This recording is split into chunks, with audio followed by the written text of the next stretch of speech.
Hello, and welcome back for another quiet night of pirate history. A single silk stocking. Inside it, a child's leg bone. 9, maybe 11 years old. When he went into the water, his name was John King, and 3 centuries later that stocking and that bone are still the only physical trace of him that anyone has ever found. Tonight, you're going to live through what it actually meant to be a boy like him. Not a legend, not a mascot, a real child on a real deck with a real chance of not seeing 13. Here's what it actually looked like. Dim the lights if you haven't already. Maybe turn on a fan for that low, steady hum, something like the sound of wind in old rigging. You're warm right now, wherever you're lying. That won't be true for very long once we go aboard. So get comfortable, let your shoulders drop, and let's ease into tonight's journey together. You are 12 years old, and you are about to become a pirate. Not because you dreamed of gold. Not because you read a story about a man with a hook for a hand. That story hasn't been written yet. Won't be for almost 200 years. You are about to become a pirate, because a ship came out of the haze off the Carolina coast, with black smoke curling from her gun ports, and a red flag, not a black one, snapping at her masthead, and because the merchant vessel you were indentured aboard as a servant boy did not have the guns, the crew, or the will to argue. The smell reaches you before the ship does, tar, brine, and something sharper underneath, gunpowder drifting downwind from a warning shot that took the top off your captain's mizzen rigging just to make a point. You have maybe 4 minutes to understand that your life is about to split into a before and an after, and nobody is going to explain the rules to you. They rarely did, for a boy. You were cargo with legs, valuable mostly for what your small hands could do in places grown men couldn't fit. Here's the thing about being taken by pirates as a boy in the 1710s and 1720s. It happened constantly, and it happened almost invisibly, because nobody wrote deposition after deposition about a servant boy the way they did about a captured ship's cargo or a captain's ransom. The boys mostly show up in the record as afterthoughts, a line in a trial transcript, a name on a muster nobody bothered to explain, a bone in a silk stocking. Tonight we're going to follow one of them across a single stretch of a pirate career, and along the way meet a few who were real, whose names survived by accident, because someone wrote them down before the sea or the noose took the rest. Picture this. The boarding party comes across on grappling hooks and a single narrow plank, and the man leading it isn't shouting the things you'd expect. He's not swearing, not waving a cutlass over his head like a lunatic. He's calmly asking your captain, in a flat, almost bored voice, whether anyone intends to be difficult about this, because difficult crews tend to have shorter futures than cooperative ones. This is Golden Age piracy as it actually worked. Less duel, more repossession. The theatre was for effect. The business itself was closer to an armed audit. Within 20 minutes, the merchant crew is lined up on deck while pirate quartermasters go through the hold like customs officers with worse manners. And a boatswain's mate with a missing front tooth is going down the row of frightened servants and apprentices, sizing you up the way a farmer sizes up livestock at a market. You are cargo with legs, and today someone is buying. By the time the sun sets, you will have signed, or been told to sign, which for a 12-year-old amounts to the same thing, a document called the Ship's Articles, and you will have become part of a floating, self-governing, thoroughly illegal republic that could kill you by next Tuesday or make you richer than your own captain ever was. Nobody could tell you, on day 1, which of those you'd gotten. The man with the missing tooth has a name. The crew calls him Cuffy, and he's not what you expected a pirate to look like. No earring, no eye patch, just a stocky man in his 30s with rope-burned hands and a habit of humming old sea shanties slightly off-key while he works. Cuffy had been enslaved on a Barbados sugar plantation 8 years earlier, and when his merchant vessel was taken by pirates in turn, he did what a meaningful number of black sailors did in this exact era when the offer was on the table. He signed the articles too, and became, on paper and in practice, an equal voting member of a pirate crew, with a vote for captain and a share of the plunder, at a moment in history when almost nowhere else on earth would have offered him either. It's Cuffy who walks you below decks that first night, not because anyone assigned him to, but because somebody usually does this for the new boy, and this time it's him. You'll want to know where the water butt is before you want to know where the guns are, he tells you, which is the first genuinely useful thing anyone has said to you all day. He shows you where the ship's boys sling their hammocks, forward, low, near the bow, where the pitching is worst and the smell of the bilge is strongest, because rank has its privileges and you have none yet. He shows you the powder room you'll come to know intimately later, tells you never to bring a candle within 20 feet of it, unless you'd like to become part of the ship's structural history. He does not sugarcoat what you've walked into, and that, more than any speech about brotherhood or freedom, is the first sign that this floating world runs on something closer to honesty than the one you left. By your second night aboard, you understand the basic shape of it. Everyone eats the same food, everyone votes for the captain, and everyone, in theory, gets a fair share of whatever the ship takes. A boy's share smaller than a full sailor's, but a share all the same, spelled out in writing. Which is more than most servant boys of your century were ever promised by anyone. The bad news is that the same document spelling out your share also spells out exactly what happens to you if you're caught stealing from the common stock, sleeping on watch, or bringing a woman aboard in disguise, and the penalties are not gentle. In short, you have joined the single most dangerous meritocracy on the Atlantic, and you are, by a wide margin, its youngest and least protected member. What happens in the powder room during a real fight is a different matter, and we'll get there, but not yet. Tonight, your first task is simpler and, in its way, stranger, learning how to become invisible and indispensable at the same time.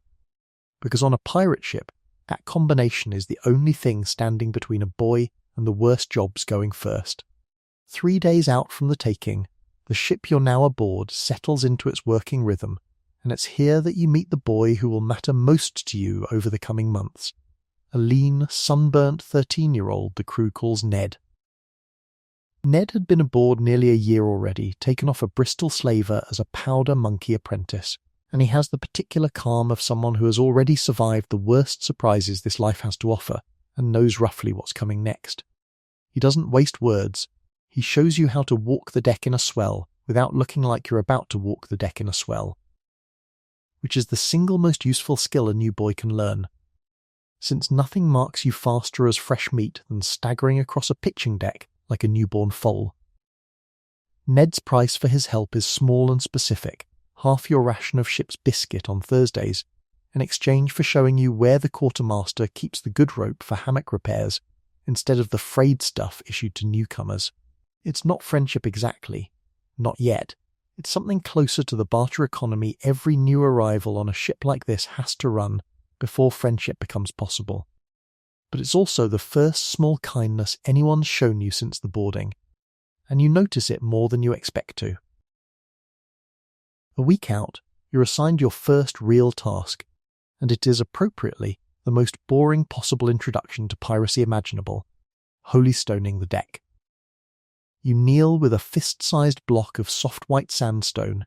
Sailors called it a holystone, because using it required the same posture as praying, and because scrubbing a deck on your knees at dawn genuinely does feel like penance. And you scrub, and scrub, and scrub, grinding at salt stains and tar smears until your knees are raw and your hands are cracked. Congratulations, you've joined a pirate crew, and your first job is janitorial. The joke of it doesn't escape Ned, who tells you, deadpan, that somewhere out there is a boy who joined the Royal Navy expecting adventure and got exactly the same chore, on a ship with better pay and worse odds of getting to keep any of it. Pirate life and naval life, it turns out, share an enormous amount of unglamorous overlap. The difference mostly comes down to who gets a vote and who gets flogged for asking questions. By the end of that first week, you've learned the shape of your days: dawn watch, holystoning, mess duty, powder room inventory, evening watch, and sleep snatched in whatever hour nobody needs you. You've also learned, without anyone quite saying it outright, that your survival depends less on strength than on speed. Speed to obey, speed to learn, speed to make yourself useful before someone decides you're not worth the food you eat. It is, in its bleak way, not so different from the servitude you left behind. The difference is that here, at least on paper, you have a vote. 2 weeks out, the ship makes its first prize under your watch, a small Bermuda-built sloop taken without a shot fired, its captain wisely deciding that discretion beats a cannonball through the hull. You watch the boarding from the rail, close enough now that you're allowed to actually see how it works rather than just hear about it second-hand. It's almost administrative. Quartermasters go through the hold with the brisk efficiency of men doing inventory. Because in a very real sense, that's exactly what they're doing. The quartermaster on a pirate ship wasn't a rank invented for drama. It was the crew's elected check on the captain's power, the man who decided how plunder got divided and who settled disputes before they became bloodshed. Democracy, on a pirate ship, showed up first in the paperwork. Here's what you notice that nobody warned you about. The prisoners from the captured sloop are more afraid of you, a 12-year-old holding a coil of rope, than they are of the armed men around you. You realise, standing there, that you have become part of the terror without ever having fired a shot or raised a blade, purely by association, purely by flag. It's an uncomfortable thing to sit with, and the script doesn't ask you to feel good about it, only to notice it, the way you'd notice a change in the weather. By your third week, the time marker that matters most arrives, your first taste of what the articles actually protect you from, and what they don't. A grown sailor named Barnes, 3 times your size and twice your age, cuffs you across the ear for moving too slowly with a water bucket, hard enough to ring your skull like a bell.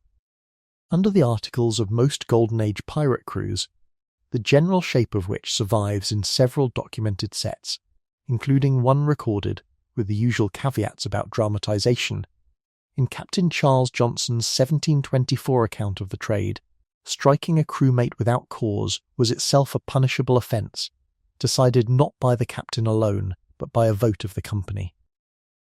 Ned reports it. The company votes. Barnes gets 40 lashes at the gangway the next morning, administered by the boatswain in front of the entire crew, while you stand and watch, not entirely sure whether to feel vindicated or sick. You feel some of both.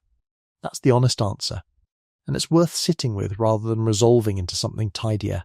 The same system that let a grown man hit you also gave you, a 12-year-old with no name and no money, a mechanism to have him publicly punished for it, a kind of formal accountability that would have been unthinkable back on the merchant ship you left, where a servant boy struck by a mate simply learned to duck faster next time. That's not comfort exactly. But it's not nothing, either. Ned tells you, quietly that night, that he'd been aboard 3 different ships before this one, and this was the first crew whose articles were actually enforced rather than just recited. Depends entirely on the company, he says. Some crews, the articles are just words somebody wrote down to look respectable to a judge, if it ever comes to that. Some crews actually mean it. You ask him which kind you've landed on, and he shrugs in the particular way of a boy who has learned not to trust good luck until it's proven itself twice. The bad news is you won't know for certain until it's tested again. And it will be. A month in, a fever moves through the lower deck, the kind of shipboard sickness contemporary sailors blamed on bad air and modern doctors would trace to filthy water casks and close unventilated quarters below the waterline. 3 men go down hard, the ship's makeshift surgeon, most pirate crews carried one, sometimes a genuine physician taken by force from a captured vessel and simply never let go. Because a competent surgeon was worth more to a pirate crew than almost anything else aboard, makes his rounds with a satchel of instruments that would look, to modern eyes, closer to a woodworking kit than a medical one. Ned catches the fever too, and for 2 days you take his watch as well as your own, telling no one. Because a boy who can't cover for a sick friend is a boy who might not get covered for himself when his turn comes. He recovers. Not everyone on that lower deck does. One of the 3 men who fell ill, a rigger nobody had bothered to give you his full name, dies on the 5th day, and goes over the side with a short, unceremonious service and a line from the ship's articles about equal shares of misfortune as well as plunder. It's the first death you've witnessed aboard, and it lands differently than you expected, quieter, more procedural, less dramatic than the stories back home would have led you to believe piracy was. The bad news doesn't announce itself with thunder. It just moves through the lower deck like the fever did, and then it's over, and the ship sails on, because ships always sail on. 5 weeks out, you're introduced to the one part of shipboard life every pirate crew took more seriously than almost anything else: food and drink. The cook aboard most pirate ships kept a designated cook, sometimes a man missing a hand or a leg from an earlier engagement, since cooking was one of the few jobs a badly wounded pirate could still perform and still draw a share for. Runs the galley like a small greasy kingdom, and your job is to haul water, tend the fire in the brick-lined firebox, and keep the ship's biscuit dry. Which in a wooden hull surrounded by salt water on every side is a genuinely difficult, unglamorous form of warfare against weevils and damp. The daily ration is blunt and unromantic: salted meat, hard biscuit, and a portion of rum, or, more often, a thinned mixture of rum and water sailors, called grog's rougher cousin, doled out at set hours, because a crew of armed men with unlimited access to strong drink was, even to pirates, obviously a terrible idea. Here's the thing nobody tells you about pirate food in advance: it was, by the standards of the era, often better than what a servant boy or a merchant sailor ate on a legitimate vessel. Not because pirates had refined palates, but because they took what they wanted from every ship they captured, and a captured cargo hold sometimes held wine, citrus, and fresh meat that a working merchant crew would never have been allotted from their own stores. You eat better as a pirate's cabin boy than you ever did as an indentured servant, and there's something almost funny about that. In the driest possible way, the pirate version of finding out the stolen car has better seats than the one you used to drive. It doesn't make up for the danger. But it's not nothing, and Ned tells you, matter-of-factly, that a full stomach has kept more crews from mutiny than any speech a captain ever gave. 6 weeks out, a segment of your training turns, for the first time, toward violence rather than chores, and it's Cuffy who takes this one on, pulling you aside during a slow afternoon watch to show you how to hold a boarding axe properly. Not to swing it like the woodcutting tool it resembles, but to use the flat and the spike as a tool for climbing a hostile ship's side or clearing tangled. Rigging in a hurry. You're not meant to fight with this, he tells you, in the same flat, patient tone he uses for everything. You're meant to survive with it. Different thing entirely. He shows you how a powder monkey's real weapon isn't the axe or the knife at your belt, but speed, the ability to move a cartridge from the magazine to a gun crew faster than the man next to you, because in the 10 or 15 minutes an actual engagement might last, speed is the only skill that keeps you and everyone around you alive. You practice the motion, magazine, ladder, gun deck, and back, over and over on an empty deck with an unloaded dummy cartridge, until your legs ache and Ned, watching from the rail, tells you that you run like a newborn goat, but you'll do. It's the closest thing to a compliment either of them has offered you yet, and you'll take it. By 6 weeks out, you've settled into something you might, cautiously, call competence. You can holystone a deck without your knees screaming by midday. You know which barrels hold water and which hold the powder you're never ever supposed to bring a flame near. You've learned Cuffy's off-key shanties well enough to hum along, and you've learned that Ned, for all his careful reserve, will split his last biscuit with you without being asked twice. What you haven't yet learned, what nobody can teach you in advance, only survive, is what happens to a boy like you when the guns actually start firing, instead of merely threatening to. That lesson is still ahead. Tonight, though, we leave you here, 6 weeks into a life you didn't choose, on a ship whose rules are stranger and in some ways fairer than the ones you left behind. And we turn, for a while, toward a boy whose name history actually bothered to keep. 6 weeks aboard, and you've learned to survive the ordinary grind of pirate life. But threaded through nearly every account of boys among Golden Age crews is one name that keeps surfacing, because for once, the record was kind enough to write it down. His story starts not with a boy sneaking aboard in secret, but with a boy who had to fight his own mother for the chance to stay. In November of 1716, in the waters near St. Croix in the Virgin Islands, a small merchant sloop was overtaken by two pirate vessels working in consort, the Marianne, under a quartermaster named Palsgrave Williams, and a larger ship under the command of a Devon-born pirate captain named Samuel Bellamy. A man who would go on to become, for one very short season, one of the most successful pirates the Atlantic had ever produced. Aboard the captured sloop were a number of ordinary passengers making their way through the Caribbean, and among them, according to accounts pieced together by historians from surviving fragments of testimony, was a widow travelling with her young son. The boy's name was John King. What happened next is one of the strangest, most specific human moments to survive from the entire Golden Age of Piracy, and it survives precisely because it was strange enough that someone thought to record it. When Bellamy's crew made the routine offer they extended to captured sailors, "Join us, or don't, no hard feelings either way, since a forced man was worth less than a willing one," young John King did something no other recorded child in the historical pirate record is known to have done. He asked to go with them, not tolerated the idea, not resigned himself to it.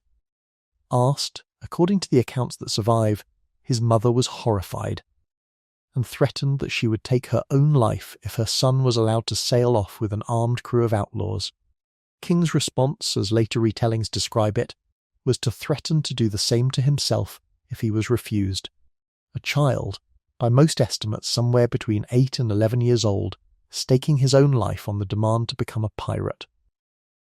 The pirates, by every surviving account, were more amused and moved than alarmed. They let him come. To understand why a widow's son might have looked at Samuel Bellamy's crew and seen something worth begging for, it helps to understand who Bellamy was in the first place. Born in Devon, England around 1689, Bellamy arrived in the Americas with none of the advantages of birth or fortune that might have opened a legitimate path to wealth, and by 1715 he had fallen in with a Rhode Island goldsmith and sometime treasure hunter named Palsgrave Williams, the two of them reportedly drawn south by rumours of Spanish treasure galleons wrecked along the Florida coast during a hurricane that same year. The treasure diving venture went nowhere. Piracy, by contrast, went very well indeed. Within roughly a year of turning to it, Bellamy commanded a small flotilla and a reputation, later inflated considerably by Johnson's dramatised 1724 history, as a captain who treated captured sailors with unusual courtesy and shared plunder with something closer to genuine fairness than most of his contemporaries bothered with. Whether that reputation was fully earned or partly myth built after the fact, the documented run of captures under his command, reportedly more than 50 vessels taken in under a year, an extraordinary tally for any pirate captain of the period, was real enough on its own to explain why a frightened widow's son, watching an armed crew take a sloop without bloodshed, might have concluded these were not the monsters the stories back home had promised. Later writers would dub Bellamy the Prince of Pirates and, less formally, Black Sam, a nickname historians generally trace to his habit of wearing his own hair tied back rather than a powdered wig, in an era when a wig was the default marker of a respectable man. A small, almost fashionable rebellion that, in hindsight, doubles as a fairly on-the-nose metaphor for the whole enterprise he'd chosen. Here's the thing worth sitting with before we go any further. Nobody knows exactly why. Historians who have studied the Golden Age closely, among them Colin Woodard, whose research into Bellamy's crew remains one of the fuller reconstructions of this period, can only speculate about what pulled a child that young toward a pirate crew rather than away from one. Perhaps it was the promise of adventure that every child of every century has felt at least once. Perhaps it was something plainer and sadder, a widowed mother with limited means, a boy who saw in a heavily armed, well-fed crew of outlaws something that looked, however strangely, like security. The record doesn't say. It only says that he went, and that once he was aboard, he stayed. Bellamy's crew, by the winter of 1716 into 1717, was in the middle of an extraordinary run. operating first the Marianne and then, after a February 1717 capture off the coast of Cuba, a much larger and more heavily armed prize, a former slave ship called the Wider Galley. Built in London in 1715 specifically for the transatlantic slave trade, capable of carrying several hundred captive people on its outbound voyages and returning laden with sugar, gold dust, and other Caribbean goods on its return. When Bellamy's fleet caught up with the Wider on its return leg, they took it after a chase of several days, and rather than simply looting it, Bellamy did something increasingly common among successful pirate captains of the era. He kept the ship, converting the former slaver into his flagship, arming it with 28 cannons, and folding a portion of its original crew, men who, like Cuffy in an earlier telling, chose to sign the articles rather than continue in bondage or ordinary service, into his own company. The Wider became, briefly, one of the fastest and most heavily armed pirate vessels in the Atlantic. John King sailed aboard her. What his specific duties were, the record doesn't preserve in detail. No ship's boy's diary survives, no deposition specifically describing his day-to-day work, but every reconstruction of Golden Age shipboard life places a boy of his age doing exactly what you, in tonight's earlier chapter, were doing: running messages, hauling water, learning the geography of a ship that was, for a few months, the single richest prize sailing under a black flag anywhere in the hemisphere. Bellamy's crew, flush with plunder from more than 50 captured vessels over the preceding months, was famously generous by the standards of the era. Later retellings, filtered through Captain Charles Johnson's dramatised 1724 account, and therefore worth treating with some caution, credit Bellamy with a speech describing himself as a free prince with as much right to make war on the world as any. King with 100 ships, a line historians can't verify he actually said, but which captures, if nothing else, the self-image of a crew that saw itself as something closer to a floating republic than a band of criminals. That run ended on the night of April 26, 1717, off the outer arm of Cape Cod, in a nor'easter that historians and meteorologists studying the wreck have since reconstructed as one of the more violent storms to strike that stretch of coastline in the recorded history of the period. The Wider, running before the storm in darkness and driving rain, struck a sandbar roughly 500 feet from shore. What happened next took, by most reconstructions, less than a quarter of an hour.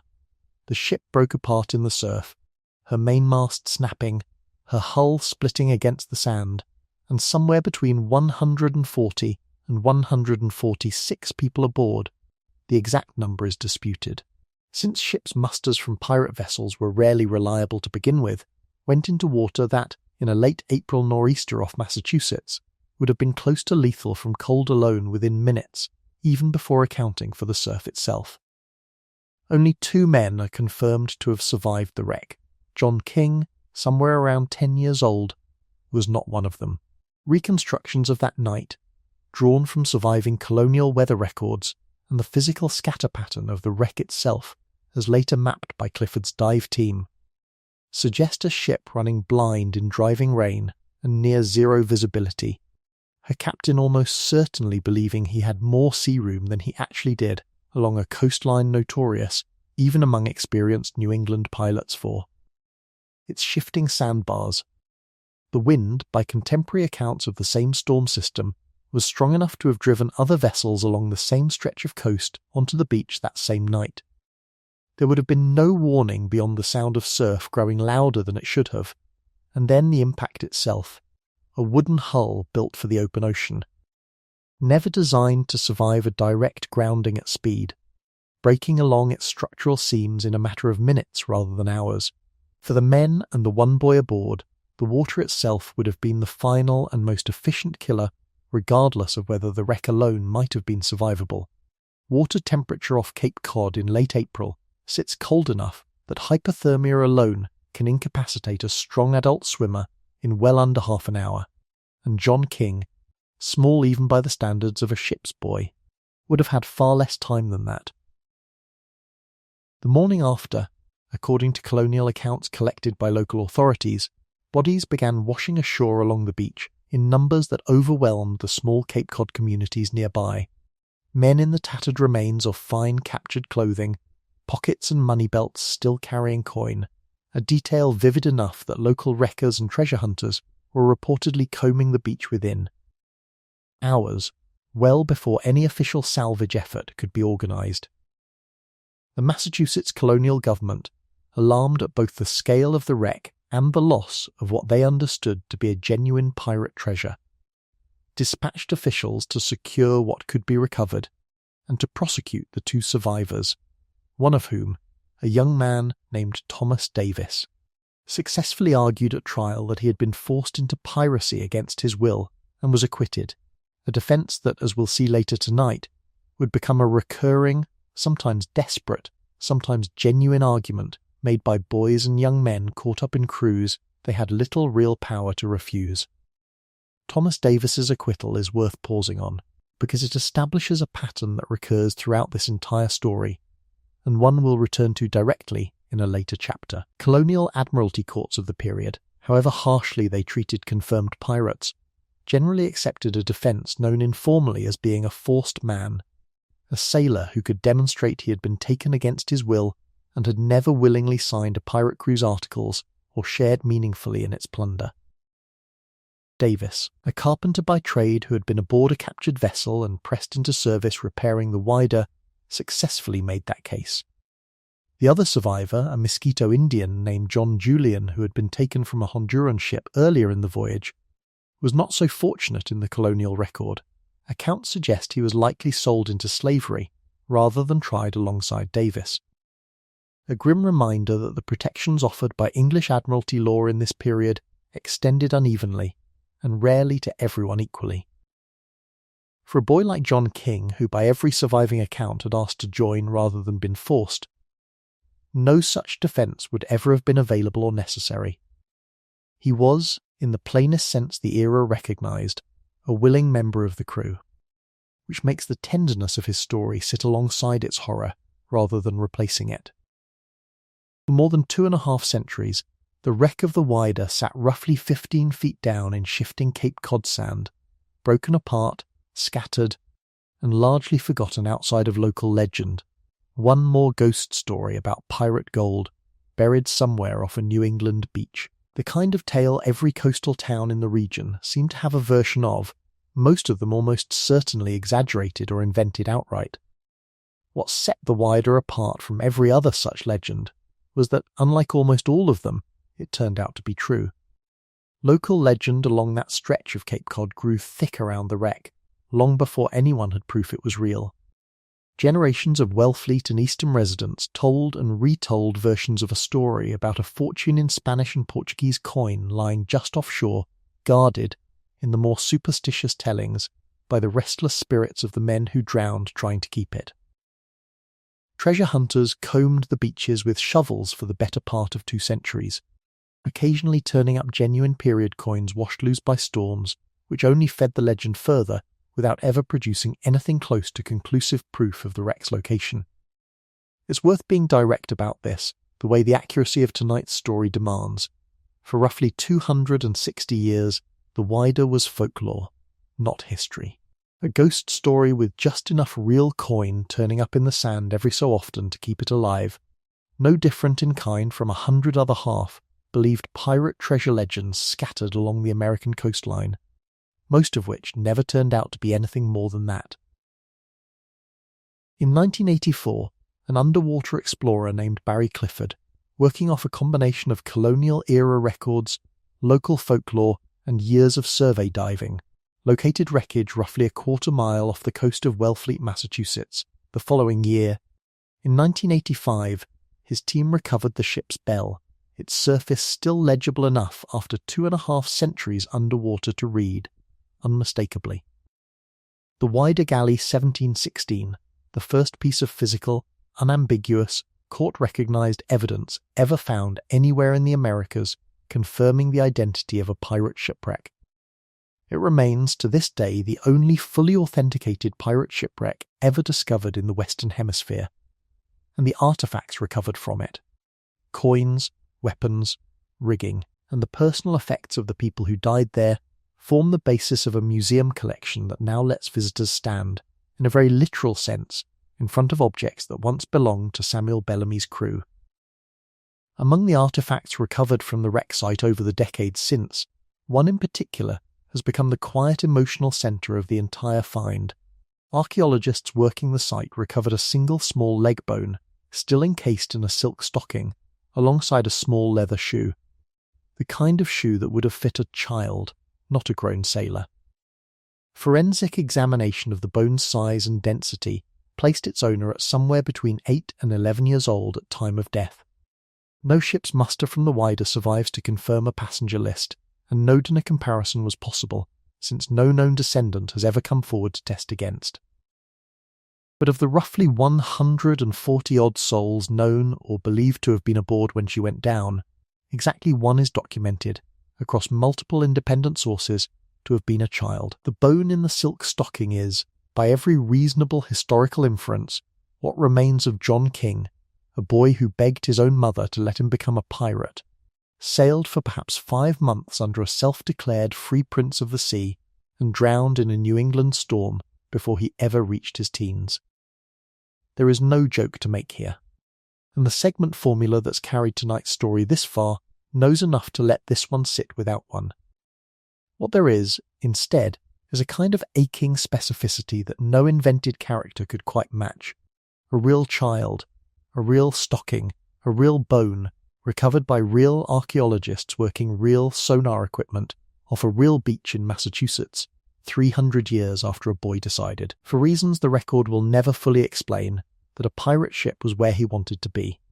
Today his story is told at the wider Pirate Museum in Massachusetts, where the recovered stocking and shoe are displayed not as trophies, but more or less as a grave marker, the only one he ever got.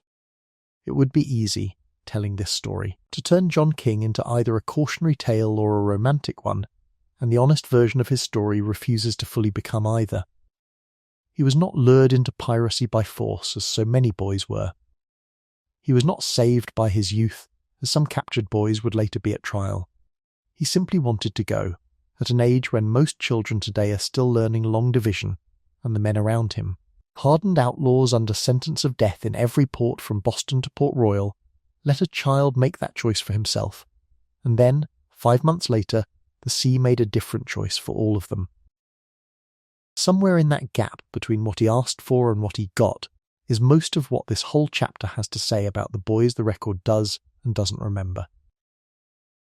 His name, at least, survived. That's more than almost any other pirate ship's boy of his era can say. Consider, for a moment, how thin that margin actually is, of well over 100 people who drowned that April night. Only one is remembered individually by name and story, and even that single survival is really an accident of grief and geography. A mother's account given to the right person, at the right moment, written down before it could be lost the way nearly everything else about that crew's ordinary sailors and boys was lost. Multiply John King by every other ship's boy who crossed a pirate deck in this era, without a mother who told his story to someone who wrote it down, and you start to get some sense of how much of this history has simply gone, not because it didn't happen, but because nobody thought a servant boy's fate was worth the ink. The silk stocking in the museum case is not just an artifact then, it's closer to a stand-in for every other stocking, every other small shoe, every other child who never got one. That's worth carrying with you as we turn back now, aboard your own ship, to the parts of that daily grind we haven't covered yet. The ordinary tasks and small dignities that filled the hours between the storms and the fights, and that made up, for better and worse, the overwhelming majority of what it actually meant to be a boy at sea under a black flag. The wreck of the Wider is what happens when the sea decides the story. Most days on your own ship, though, nobody decides anything so dramatic. Most days the story is smaller, slower and stranger in its own quiet way, which is exactly where we're headed next. Morning on your ship begins the same way it began yesterday and will begin tomorrow, with the smell of the bilge reaching your hammock before any sound does, a thick sour mix of stagnant seawater, rat droppings, and whatever cargo has gone bad in the hold this week, all of it trapped below a deck with almost no airflow. you've stopped noticing it most days. This morning, a shift in the wind brings a stronger dose than usual, and it drags you up out of sleep a full quarter hour before the watch bell would have. Small mercies, at least it's not raining. The bell rings 8 times to mark the changing of the watch, a system borrowed wholesale from naval and merchant practice. Pirate crews weren't reinventing shipboard organisation from scratch. They were mostly running the same rigid maritime schedule every sailor in the Atlantic world already knew, just without the officers who'd normally enforce it by threat of the lash.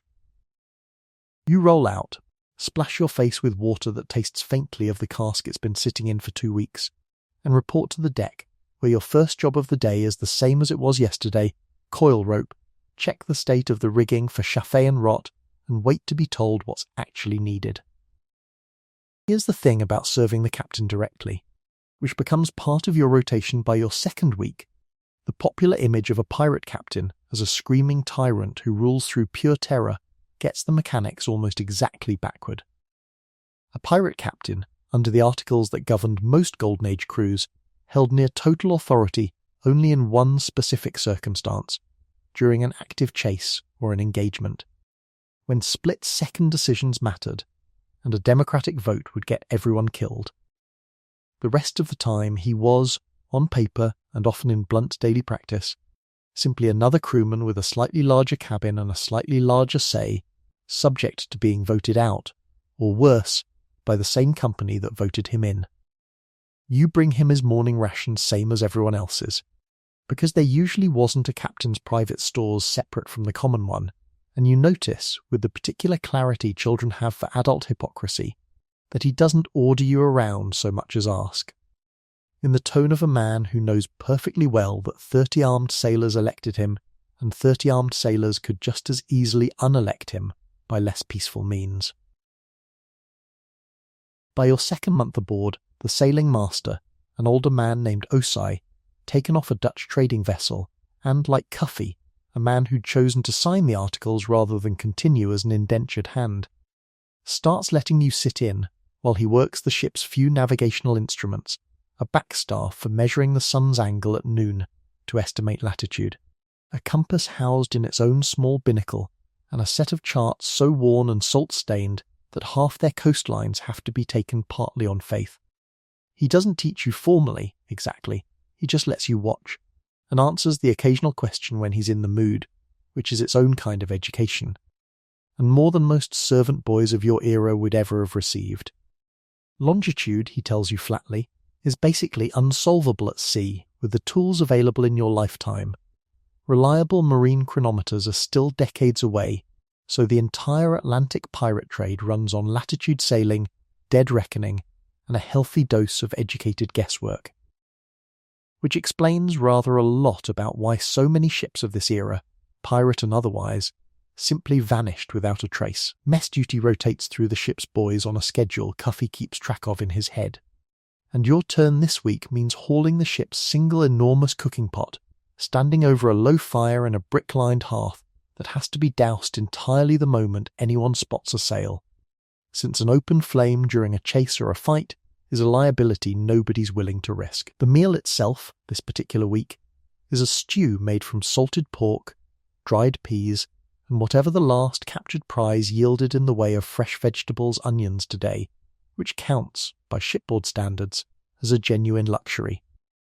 A disagreement breaks out over portions between 2 grown sailors, voices rising fast the way they do in cramped quarters, with too little privacy and too much boredom, and it's resolved, as most such disputes were, not by the captain stepping in, but by the quartermaster, whose actual documented job under most articles included exactly this kind of everyday arbitration. He measures the disputed portions with a level eye, declares one man's complaint valid, and that's that.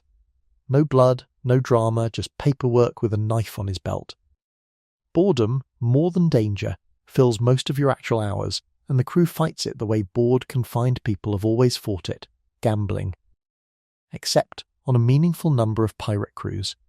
Gambling for money was explicitly banned by the ship's own articles, a detail that surprises most people who imagine pirate ships as lawless free-for-alls, but which makes practical sense the moment you consider what a crew of armed men with nothing to do and money on the table tends to produce.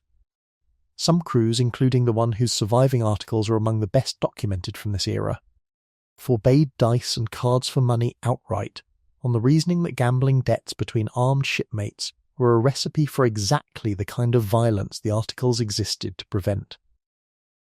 Your crew allows cards, but only for tobacco rations and small favours, and Ned, it turns out, is disturbingly good at a betting game involving a deck missing 4 cards nobody's ever bothered to replace, and by the 3rd round you owe him your Thursday biscuit ration for the next 2 weeks. 10 weeks out, the sea itself reminds everyone aboard who's actually in charge. A squall rolls in fast off the horizon in the early afternoon, the kind of sudden Atlantic weather that gave no warning beyond a darkening smear of cloud and a drop in temperature you feel on your arms before you see it coming. For the next several hours, rank stops mattering in any practical sense. Captain, quartermaster and cabin boy alike are all hauling on the same lines, reefing the same sails, bailing the same water, because a ship in a genuine squall doesn't care about anyone's elected title. You're sent aloft, terrified, to help secure a torn sail. Your hands slipping on wet canvas 30 feet above a deck that won't hold still, and it's Ned, already up there, who grabs your wrist at the one moment your grip actually fails and hauls you back onto the yard, rather than letting you become one more name nobody wrote down. Neither of you mentions it again once you're back on deck. You don't have to. That night, exhausted and salt-crusted, you get your first real taste of the eyewitness storytelling that fills a pirate crew's quieter hours, when Cuffy, unprompted, tells the story of a ship he sailed on years before this one, not as a pirate, but as an enslaved hand on a sugar vessel, where a similar squall caught the crew unprepared and drowned 11 men chained below decks who never had a chance to reach open air. He doesn't dramatise it. He tells it flat, the way Osai explains longitude, because for him it isn't a story so much as a fact he happened to survive, and others didn't. The contrast sits with you for a long time afterward, the same ocean that nearly killed you tonight, on a ship where you at least had the chance to fight for your own life, had killed those 11 men without giving them any chance at all. Piracy, for men like Cuffy, wasn't simply a criminal choice measured against a law-abiding one. It was sometimes the only version of the sea that offered him a vote in his own survival. What happens the first time your ship actually has to fight, rather than merely survive weather, is still a little further off. But the superstitions the crew carries into that eventual fight start showing up in the ordinary days long before the danger does, and you pick them up the way you'd pick up any local custom, half out of belief and half out of not wanting to be the one who breaks the rule and jinxes everyone. By 11 weeks out, you've absorbed enough of the crew's superstitions to recite them without thinking. Whistling on deck is forbidden, on the theory that it invites unwanted wind or, worse, calls up a storm out of spite. Bananas aboard ship are treated with open suspicion by a fair number of sailors of this era, a superstition some historians trace to the genuinely higher rate of disappearances and disasters recorded on ships carrying banana cargo, likely explained by mundane causes. The fruit's tendency to ferment and release gases in an enclosed hold, or the speed required to deliver it before spoilage, which pushed ships to take more weather risks than they otherwise would have. Women aboard were widely considered bad luck by the same superstitious logic, a belief that sits oddly alongside the documented fact that at least 2 women, Anne Bonny and Mary Read, sailed and fought openly as pirates within this very era, dressed in men's clothing and, by surviving trial testimony, fighting as fiercely as any man aboard their ship when it was finally taken. Superstition, it turns out, has never been especially consistent, on ships or anywhere else. 12 weeks out, the ship makes port at a hidden careening cove, a stretch of shallow, sheltered water where a crew could beach their vessel, roll it onto its side, and scrape the accumulated growth of barnacles and weed off the hull, a process called careening that every ship, pirate or otherwise, needed periodically or risk losing serious speed to drag. It is, without exception, the single most physically miserable stretch of your time aboard so far.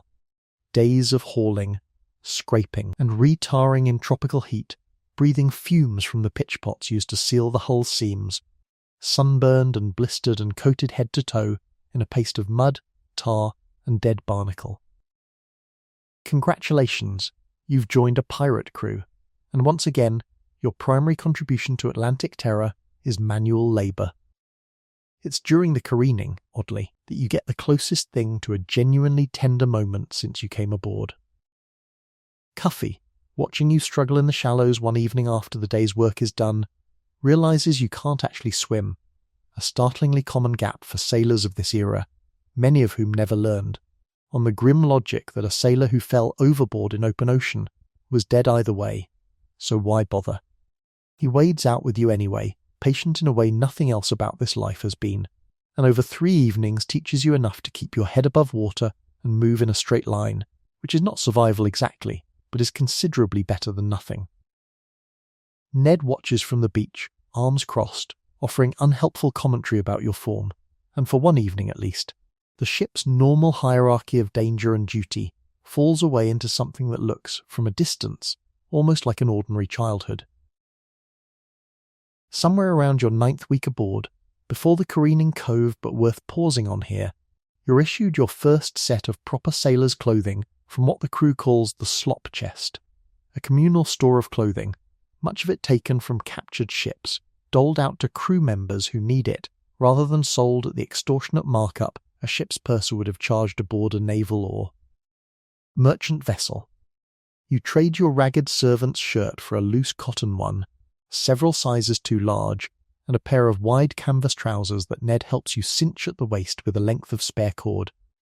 It's a small thing, but it's the first clothing you've ever owned that wasn't handed down or issued by someone who owned you outright, and there's a strange, quiet dignity in it that catches you off guard.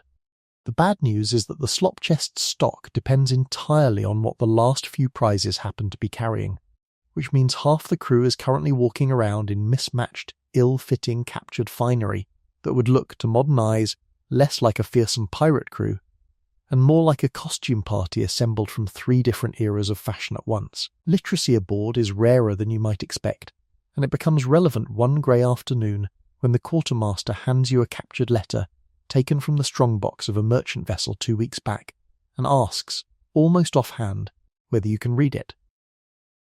You can a little. Enough of your servant years back home involved a local church school to leave you with rough letters, more than most of the grown sailors aboard ever received. You read the letter aloud on the quarterdeck to a small knot of crew members, a fairly mundane business correspondence between a Bristol merchant and his colonial agent, but the crew listens with genuine, focused interest, because for men who spent years at sea with limited access to news, even second-hand business gossip from a stranger's private mail counts as entertainment.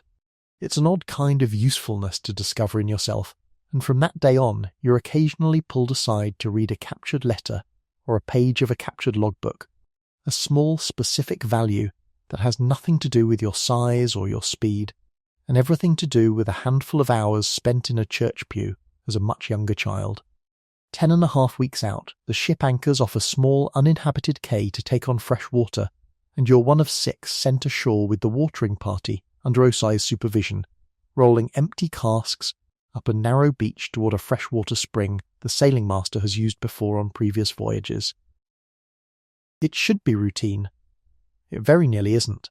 Partway through filling the casks, one of the older sailors spots movement in the tree line, not an ambush as it turns out, but a small group of local fishermen who'd been drying their catch on the far side of the quay, and were, understandably, alarmed to find armed strangers filling water barrels on their island. Tense minutes follow, hands resting near weapons on both sides, until Osai, who has some working knowledge of the regional trade language from his years as a merchant hand, manages a halting exchange that ends not in violence, but in an uneasy trade.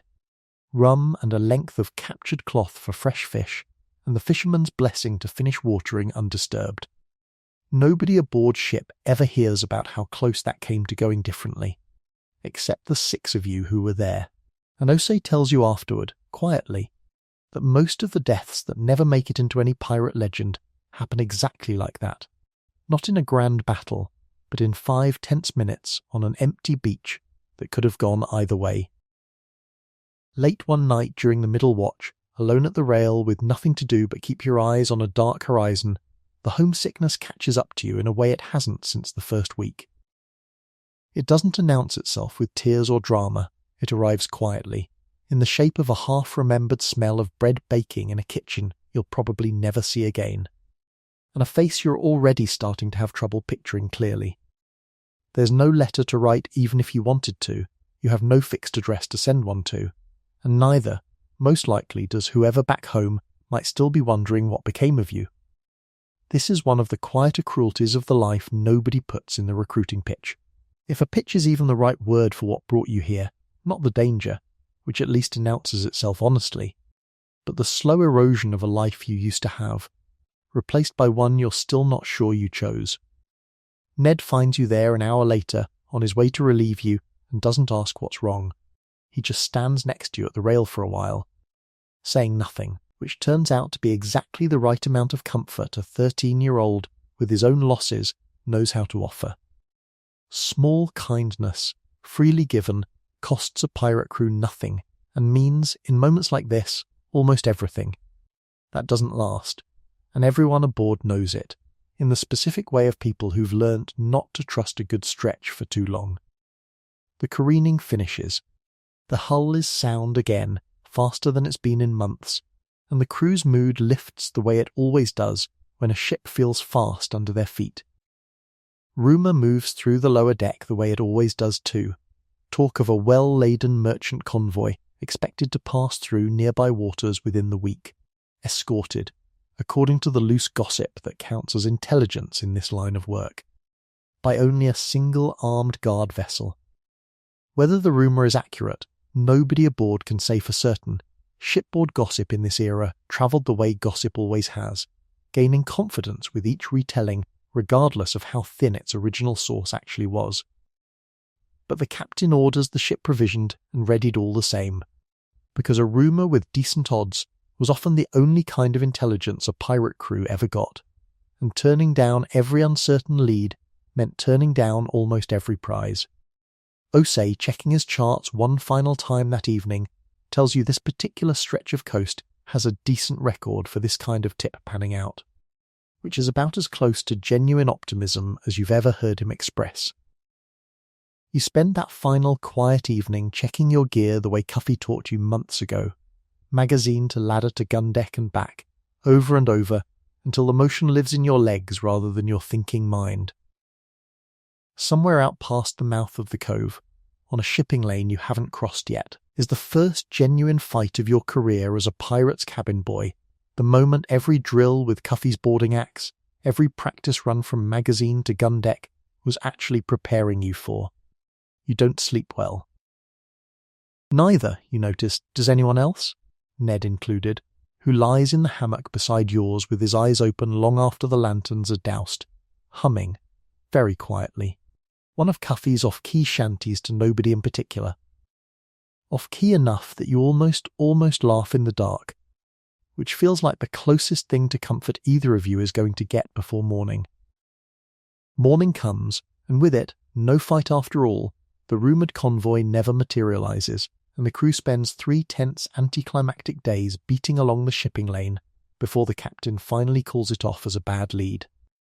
It's a useful, if unglamorous, reminder that most of a pirate's working life was closer to fruitless patrol than thrilling chase. But somewhere out on the Atlantic that same season, a very different crew was living out exactly the kind of battle your own ship had spent 3 tense days bracing for and never got.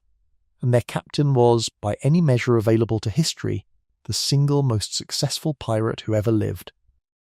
His name was Bartholomew Roberts, and almost nothing about his path into piracy suggests the career that followed. Born in Wales around 1682, he spent most of his working life as an unremarkable merchant sailor, and in June of 1719, at roughly 37 years old, considerably older than the popular image of a swashbuckling young pirate captain, he was serving as third mate aboard a slave ship called the Princess when it was captured off the West African coast by a pirate crew under Captain Howell Davis. Roberts, by his own later account, had little interest in joining them. He was, however, a skilled navigator, a rare and valuable skill among a crew of otherwise capable sailors, and he was pressed into service more for his charts than his enthusiasm.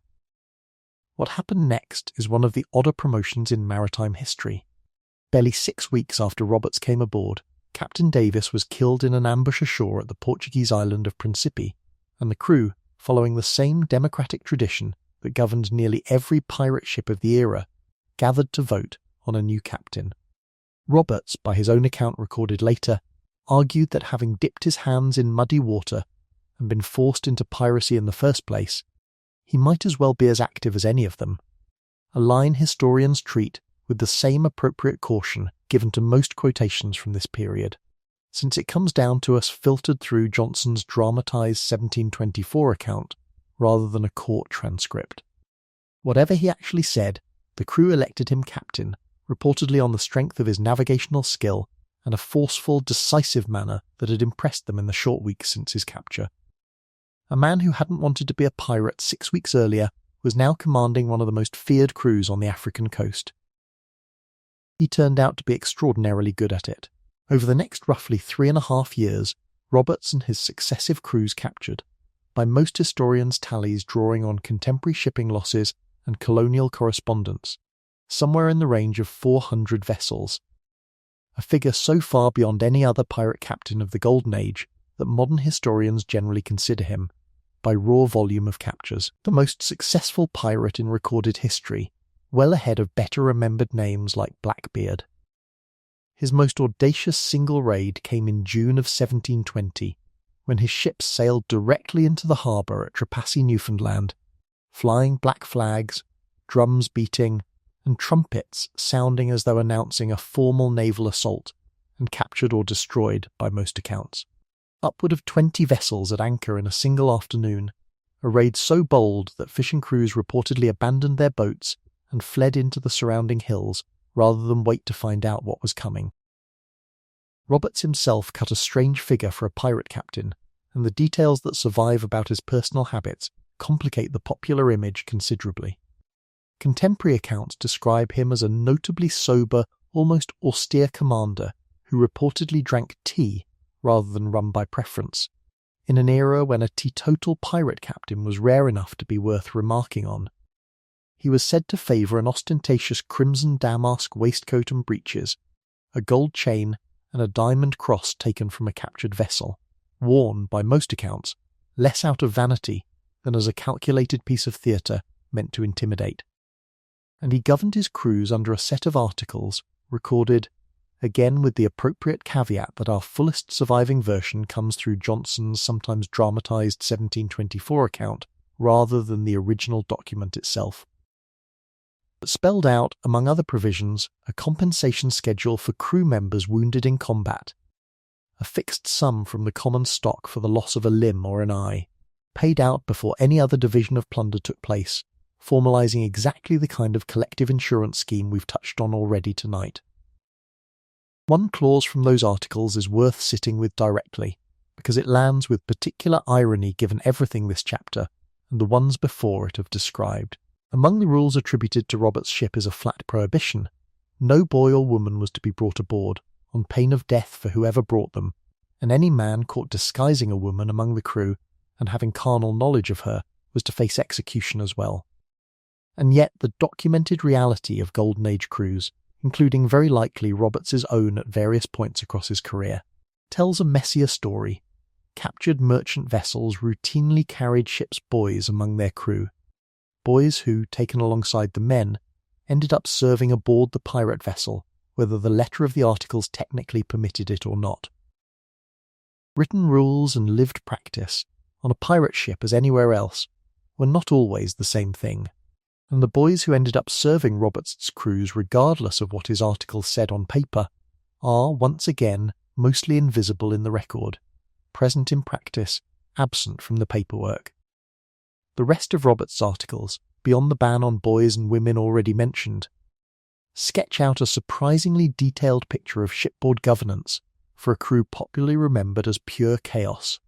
Lights and candles were to be extinguished by 8 in the evening, and any crew member wanting to keep drinking past that hour was required to do so on the open deck, without a light, rather than risk fire below decks, a rule that reads less like piratical menace and more like a fairly sensible fire code. Musicians aboard, and Robert's crew reportedly carried at least a few, were entitled to rest on the Sabbath, 1 day in 7 set aside from the near-constant demand to provide entertainment for a bored, confined crew, a detail that suggests pirate ships took the psychological toll of monotony seriously enough to legislate against it. Gaming for money, as we've already touched on aboard your own ship, was likewise banned, and desertion or deserting one's post during an engagement carried penalties ranging from marooning, a documented and genuinely used punishment involving putting a man ashore on a deserted stretch of coast, or a small island with little more than a weapon, some shot, and a container of water, left to survive or not, up to death, depending on the severity the company voted to assign. By early 1722, Roberts commanded a small flotilla built around his flagship, the Royal Fortune, a well-armed former French vessel carrying more than 200 crew across his ships combined. The British Admiralty, humiliated by years of failure to catch him, had dispatched a dedicated naval squadron under Captain Challoner Ogle aboard the fourth-rate warship Swallow, specifically tasked with hunting Roberts down. On the morning of February 5th, 1722, off Cape Lopez on the coast of what is now Gabon, Ogle's patience finally paid off. Ogle had spent months hunting Roberts along the West African coast, working from intelligence gathered at trading posts and from the accounts of released prisoners, and by early February he had positioned the Swallow near Cape Lopez, where Roberts' small fleet was known to be anchored taking on supplies, rather than sail directly in with guns blazing. Ogle relied on a deception that naval commanders of the era used against pirates more than once. He had the Swallow hold back at a distance that made her look, from the anchorage, like a merchant vessel unwilling to risk a closer approach, drawing at least one of Roberts' consort ships out to give chase in what its crew believed would be an easy capture. Only once that ship had committed to the pursuit, well clear of the rest of the fleet, did Ogle reveal the Swallow's true nature and true firepower, turning what Roberts' men had expected to be a hunt into an ambush. It was a patient, almost anticlimactic piece of naval tradecraft, the opposite of the dramatic broadside duel popular imagination assigns to pirate battles. And it worked well enough to fatally weaken Roberts' fleet in the days surrounding his own final engagement. The circumstances of that final morning carry a grim, almost darkly comic irony that period accounts preserve in some detail. Roberts' crew, by most surviving testimony, had spent the previous night in heavy celebration after capturing a Dutch slave ship, and a significant number of the men aboard the Royal Fortune were still badly hungover, some reportedly still drunk, when the Swallow was first sighted approaching. Roberts himself, according to the fullest surviving accounts, initially mistook the approaching warship for another merchant prize, and it was only as the Swallow closed the distance and ran out her gun ports that the true danger became clear. By then it was very nearly too late to properly prepare a crew that had, by every account, gambled its readiness away the night before on captured Dutch liquor. Roberts came on deck that morning, according to the accounts recorded afterward, dressed in the crimson damask he was known for, gold chain and diamond cross in place, and gave the order to engage rather than flee, a decision consistent with a captain who had reportedly told his crew, on more than one earlier occasion, that he preferred a short life and a merry one to a long cautious retreat. It was a decision that killed him almost immediately. In the earliest exchange of fire, a blast of grape shot from the Swallow's guns struck Roberts directly in the throat. He died, by the account of the helmsman standing nearest him, without a word, slumping against the ship's tackle before falling to the deck. The most successful pirate captain in recorded history was dead within minutes of the battle that was supposed to define, rather than end, his career. Somewhere below decks during those same opening minutes, in the ship's magazine, boys whose names no surviving record preserves were doing exactly the job Cuffy had drilled into you back on your own ship, running powder cartridges up cramped, dark companionways to gun crews working guns that, in the chaos of an unprepared, hungover crew scrambling to fight a proper naval warship, were almost certainly served far more slowly and far less accurately than they should have been. The magazine itself was, on any ship in any battle of this era, among the single most dangerous places a person could stand. A spark, a stray ember, a moment's carelessness with an open flame anywhere nearby, and the entire ship could go up in an instant, boy and cargo and crew together. Deafness was near universal among gun crews and powder handlers who survived enough engagements. The cumulative damage of repeated close-range cannon fire in an enclosed wooden hull, leaving many older sailors of this era permanently hard of hearing by their 30s, assuming they lived that long. None of the boys serving the Royal Fortunes magazine that February morning are individually named in any account that survives. They are there in the same way John King was almost not there, present in every reasonable historical reconstruction of how a ship like this fought, absent from the specific sentence any clerk bothered to write down.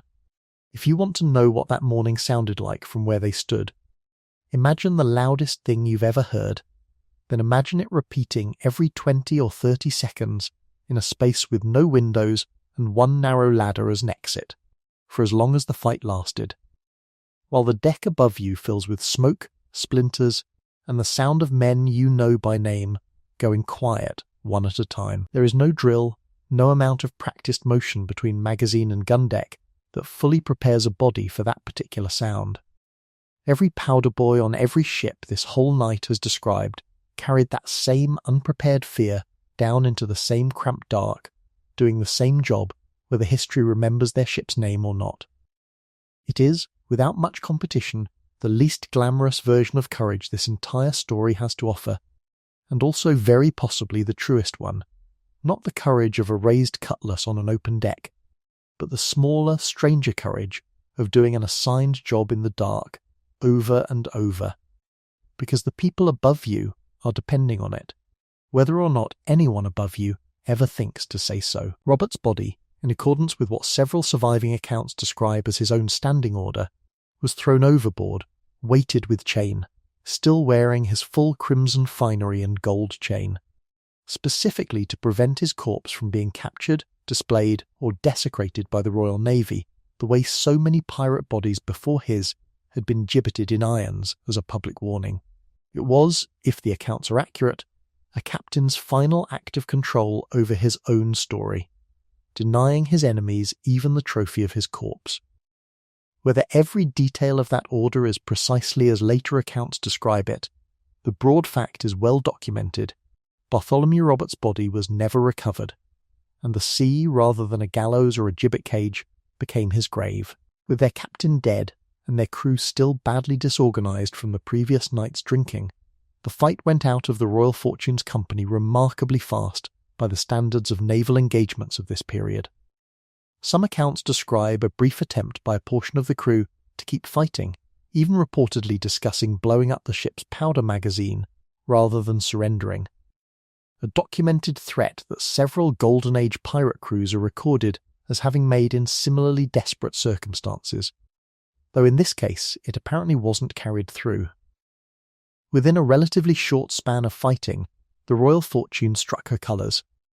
Ogle's squadron took the ship, along with a consort vessel from Roberts's small fleet taken in a closely related engagement that same week, and by the time the reckoning was complete, somewhere in the range of 270 men, the exact figure varies slightly across surviving sources, had been taken into custody to be carried to the nearest secure British outpost for what would become one of the largest single pirate trials in the entire history of Atlantic piracy. The roughly 270 men taken into custody after the two engagements were, by the surviving muster and trial records assembled afterward, a genuinely mixed company, English, Welsh, Scottish, and Irish sailors, alongside a substantial number of black crew members, some formerly enslaved men who, like Cuffy, aboard your own ship, had signed the articles as free and equal shareholders once given the chance, and a scattering of much younger sailors and boys whose exact ages the surviving records treat inconsistently, sometimes noting them, sometimes folding them anonymously into a general count of hands. It was, in other words, close to a cross-section of the entire Atlantic maritime world of 1722, gathered under one black flag by a mixture of choice, coercion, and the simple economic logic that a pirate crew, whatever its dangers, often paid better and treated its members more equitably than the legitimate alternatives available to a poor or formerly enslaved sailor of the era. What awaited nearly all of them, regardless of how or why they'd come aboard, was a long, close-quartered voyage in irons toward a British fort on the African coast, and a trial that would decide, man by man, and in a few cases boy by boy, who among them would hang and who would walk free. What's worth sitting with, closing out this chapter, is the sheer disproportion between the length of Robert's career and the length of its ending. 3.5 years, 400 ships. A reputation vast enough that his name still anchors most serious historical accounts of the Golden Age as its high watermark, and all of it concluded in what surviving accounts suggest was well under an hour of actual fighting, most of the outcome effectively decided within the first few minutes. The moment a single blast of grapeshot found a crimson waistcoat on an exposed deck. There is a kind of vertigo in that disproportion that no amount of careful research fully resolves how much of any life, pirate or otherwise, comes down in the end to a handful of seconds nobody could have fully controlled. The boys in the magazine that morning, whoever they were, likely never even saw the shot that ended their captain's life. They would have felt the ship's mood change instead, the shouting, the sudden confused scramble, the slow unravelling of discipline in a crew that had, until that morning, believed itself close to untouchable. Historians who study Roberts today still describe him, without much argument, as the most successful pirate captain of the entire Golden Age by the sheer measure of ships taken, a title that, oddly, most casual retellings of pirate history skip past in favour of showier, better-remembered names. Part of that is simply the accident of storytelling. No popular novelist ever built a swashbuckling hero out of a sober tea drinker in a crimson waistcoat, who ran his ship more like a strict, well-organised company than a den of chaos. But the plainer truth of his death carries its own kind of instruction for anyone trying to understand what shipboard life under a black flag actually offered its youngest, most invisible members. Roberts built, across 3.5 years, one of the most effective criminal enterprises the Atlantic world had ever seen, complete with a genuine internal system of governance, insurance, and shared risk more generous in some ways than almost anything available to a poor sailor ashore, and it still ended. For him and for everyone below decks that morning, in well under an hour, decided by a single unlucky angle of grapeshot nobody could have predicted or prevented. That's the disproportion worth carrying forward. Years of build-up against minutes of ending. Security against catastrophe, sometimes separated by nothing more than which side of the deck a man happened to be standing on when the guns opened up. That same disproportion is about to show up again, in a different key, aboard your own ship. Discipline on a pirate vessel wasn't only tested in the fire of an actual battle, it was tested just as often, and just as unpredictably, in the ordinary friction of confined men living and working within inches of each other for months at a time, which is exactly where we're headed now. Bartholomew Roberts never had to worry about disciplining a crew for small crimes committed against each other, because a Royal Navy broadside ended that problem for him permanently. Your captain enjoys no such shortcut. Back aboard your own ship, in the weeks following the failed convoy chase, the far more ordinary business of keeping 24 armed, bored men from turning on each other becomes the main event. It starts small, the way these things usually do. 2 weeks after the convoy that never came, a coil of fine imported rope goes missing from the hold, not a fortune, but valuable enough, and specific enough in its disappearance, that suspicion settles quickly on a young sailor named Price, who'd been seen loitering near the hold the previous evening, with no obvious reason to be there. Word travels the lower deck within hours, the way it always does on a ship, with nowhere for a rumour to go but around in circles. By the following morning, the quartermaster has summoned a formal hearing on deck, and you get your first close look at how a pirate crew actually settled accusations. Not with a captain's snap judgment, but with something closer to a rough, functioning trial. The process is blunter than any courtroom you'll ever see described in a book, but it follows a real internal logic. The quartermaster lays out the accusation. Price is given a chance to answer for himself, which he does, badly, stammering through an explanation about checking on a leak that nobody quite believes. Witnesses are asked, one at a time, whether they saw anything, and 2 sailors admit, reluctantly, to having seen him near the rope stores with nothing in his hands to explain the visit. Then, rather than the quartermaster simply pronouncing a verdict, the assembled crew votes, a show of hands, weighed and counted in front of everyone, because theft from the common stock was considered a crime against the whole company, not against any single victim, and the whole company therefore got a say in the punishment. It's slow. It's occasionally absurd, full of side arguments and interruptions that a formal court would never tolerate. But it is, by any fair definition, due process, a genuine attempt at collective justice, conducted by men who had every legal reason to distrust formal justice themselves, since most of them were already under sentence of death in half the ports of the Atlantic. Price is found guilty by a clear majority, and his punishment decided again by a second vote rather than any single officer's whim. Turns out to be markedly lighter than you expected, a reduced share on the next 3 prizes taken, rather than the flogging you'd braced yourself to watch. Ned, standing beside you, explains afterward that outright violent punishment for a first offence involving property rather than bloodshed was, on a reasonably well-run crew, something the company tended to reserve for repeat offenders or for crimes that threatened the ship's actual survival, mutiny, desertion during a fight, striking a crewmate without cause. Theft of rope earns you poverty, not the lash. It's a distinction that surprises you, and Ned tells you it surprised him too. The first time he saw it, surely, he thought, pirates were supposed to be crueler than this. Some crews were. Yours, so far, mostly isn't. Not every crew ran things so evenly, and that same evening, over the ship's stew, an older sailor named Marsh tells a story that circulates widely enough among Atlantic pirate crews of this era that several versions of it survive in different colonial accounts.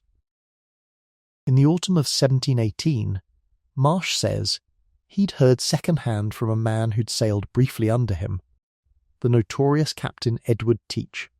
The man history would come to call Blackbeard deliberately ran his own flagship, the Queen Anne's Revenge, aground on a sandbar near what's now Beaufort, North Carolina, and used the wreck as cover to maroon roughly 24 of his own crew on a nearby spit of land, reducing his company sharply before sailing off with a smaller, more loyal corps to negotiate his own pardon and, by several historians reading of the incident, keep a larger personal share of the accumulated plunder for himself and a chosen few.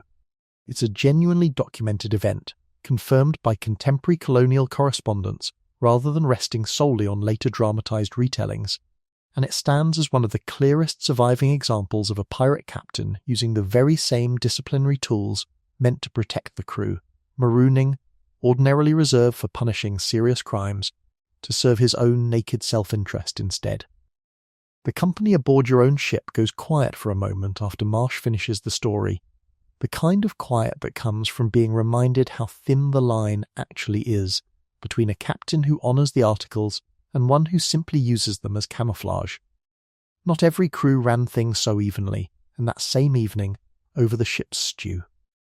An older sailor named Marsh tells a story that circulates widely enough among Atlantic pirate crews of this era that several versions of it survive in different colonial accounts. In the autumn of 1718, Marsh says he'd heard second-hand from a man who'd sailed briefly under him, the notorious Captain Edward Teach. The man history would come to call Blackbeard deliberately ran his own flagship, the Queen Anne's Revenge, aground on a sandbar near what's now Beaufort, North Carolina, and used the wreck as cover to maroon roughly 24 of his own crew on a nearby spit of land, reducing his company sharply before sailing off with a smaller, more loyal corps to negotiate his own pardon and, by several historians' reading of the incident, keep a larger personal share of the accumulated plunder for himself and a chosen few. It's a genuinely documented event, confirmed by contemporary colonial correspondence rather than resting solely on later dramatised retellings, and it stands as one of the clearest surviving examples of a pirate captain using the very same disciplinary tools meant to protect the crew, marooning. Ordinarily reserved for punishing serious crimes, to serve his own naked self-interest instead. The company aboard your own ship goes quiet for a moment after Marsh finishes the story, the kind of quiet that comes from being reminded how thin the line actually is between a captain who honours the articles and one who simply uses them as camouflage. Here's a piece of shipboard punishment worth clarifying directly, because the popular image of pirate discipline gets it almost exactly backward. The Cato 9 Tails, a multi-tailed whip used across the Atlantic maritime world for serious offences, genuinely existed and genuinely saw use aboard pirate ships, including, on rare occasions, your own. But naval historians who've compared surviving Royal Navy punishment logs against what little pirate disciplinary record survives have generally found something counterintuitive. Legitimate naval captains of this same era flogged their crews far more often and far more severely than most pirate captains ever risked. The reason comes down to the same democratic structure that governed everything else aboard a pirate ship. A Royal Navy captain held his command by commission from the Crown, answerable to distant admirals, and could flog a sailor bloody with essentially no immediate check on his authority, beyond the eventual risk of mutiny. A pirate captain held his command by a vote that could be revoked by that same vote, and a captain who flogged his crew too freely, too often, or too unfairly was a captain who tended not to remain captain for very long. Fear of the lash, ironically, kept plenty of Royal Navy crews obedient. Fear of losing the crew's confidence kept plenty of pirate captains comparatively restrained. That restraint has limits, and you watch one of them get tested in your 4th month, when a boatswain named Cribb, a sour, heavy-handed man who'd been needling and shoving crew members half in jest, half in genuine cruelty for weeks, finally goes too far, striking a sailor hard enough to split his lip over a dispute about a coiled line. Under the articles, striking a crewmate without cause was itself punishable, as you'd already seen with Barnes back in your 1st month. But Cribb holds a position of actual authority, and the crew's response this time goes further than a simple flogging sentence. Someone raises the question, in the middle of the tribunal, of whether Cribb ought to keep his post at all, and within the hour. The entire company is holding a formal vote, not on Cribb's punishment alone, but on whether to strip him of his rank and elect a new boatswain in his place. It passes by a wide margin. Cribb is voted out on the spot, replaced by a quieter, steadier hand nobody had particularly noticed before, and the whole process takes perhaps 20 minutes from accusation to resolution. You watch it happen with something close to genuine astonishment, a grown man in a position of real shipboard power, removed from that power by a simple show of hands from men who technically he still outranked an hour earlier. It is democracy at its most blunt and immediate, and nothing in your life before this ship had prepared you to see it work quite so plainly. By your 4th month aboard, you get your own brush with shipboard discipline, and it teaches you something about where the limits of protection actually sit for a boy your age. Exhausted after a double watch covering for a sick crewmate, you fall asleep at your post during the middle watch, a genuinely dangerous lapse, since a sleeping lookout could mean the whole ship missing a threat until it was too close to answer. You're caught by the boatswain, hauled in front of the quartermaster the next morning, and braced for the worst. What you get instead is extra duty for 2 weeks, and a public dressing down rather than the lash. Not because falling asleep on watch wasn't taken seriously, but because, as the quartermaster tells you flatly in front of the assembled crew, a boy your age covering a grown man's 2nd watch without complaint had already shown more discipline than most of the adults aboard, and the fault, in his blunt assessment, belonged partly to whoever let you take that 2nd watch in the first place. It's not mercy exactly. It's something closer to a rough situational fairness that has no real equivalent in the world you left behind, where a servant boy caught duzzing would simply have been beaten and told to be grateful it wasn't worse. Here's a piece of the popular pirate myth worth clearing up directly, because it's exactly the kind of thing tonight's story owes you the truth about. Walking the plank, the single most famous pirate punishment in modern imagination, has almost no solid grounding in the actual historical record of the Golden Age. Serious historians who've combed contemporary trial depositions, ship's logs, and colonial correspondence from this era have found startlingly few, if any, well-documented instances of real pirates forcing a victim to walk off a plank into the sea. The image seems to have crystallized much later, popularized by 19th century novels and stage plays, rather than lifted from any eyewitness account of an actual pirate crew. What real pirate crews did instead, when they wanted to kill or punish someone without directly executing them by their own hand, tended toward the methods you've already heard about tonight: marooning, being cast adrift in an open boat, or simply being thrown overboard without theatrical ceremony. The plank, as vivid as it is mostly a later invention, and that's worth knowing, if only because it's a useful reminder of how much of what feels like settled pirate history is actually costume drama wearing the coat of fact.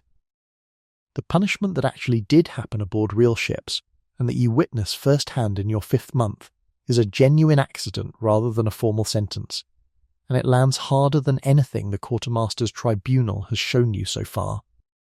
The punishment that actually did happen aboard real ships, and that you witness firsthand in your 5th month, is a genuine accident rather than a formal sentence, and it lands harder than anything the quartermaster's tribunal has shown you so far. Before it happens, though, it's worth understanding exactly who the ship's surgeon was and what he actually had to work with, because it shapes everything about what comes next. Your ship's surgeon, a taken man named Whitlock, who'd been a genuine trained physician before a captured merchant vessel delivered him, against his stated wishes, into pirate service roughly a year before you came aboard, carried a satchel of instruments that would look, to modern eyes, closer to a carpenter's toolkit than a doctor's bag: bone saws, clamps, needles for stitching, and a small stock of opium and rum, the closest things to anesthesia available anywhere in the Atlantic world of this era. Surgeons like Whitlock were, across nearly every well-documented pirate crew of the period, among the most valuable men aboard. Valuable enough that captured surgeons were very often the one category of forced man that a pirate crew would refuse to release even when the surgeon himself begged to be set free at the next port. Precisely because a skilled surgeon meant the difference between an infected wound and a survivable one for every single person aboard. Ned, working the ship's capstan during a routine anchor raising, catches his right hand in the mechanism when a crewman on the opposite bar loses his footing and the whole apparatus lurches unexpectedly. 2 of his fingers are crushed badly enough that the ship's surgeon, working with instruments better suited to woodworking than medicine, has no real choice but to remove them at the second joint to prevent infection from spreading further up the hand. You're not there when it happens, but you're there minutes later, and the sound Ned makes, quiet, clipped, more controlled than you'd have believed possible, stays with you longer than almost anything else from your entire time aboard. What happens next is the part of this story that the articles were actually built for. Under the compensation schedule your ship's company had voted into its own articles, a schedule broadly consistent, in its structure if not its exact figures, with the sums recorded in several surviving pirate articles from this period, including one attributed to a later crew under Captain John Phillips, and preserved, again mainly through Johnson's dramatised account rather than a primary legal document. A lost finger earned a fixed payment from the ship's common stock, paid out before any further division of plunder among the rest of the crew, roughly on the order of 100 pieces of 8 per finger by the schedule your own company had agreed to.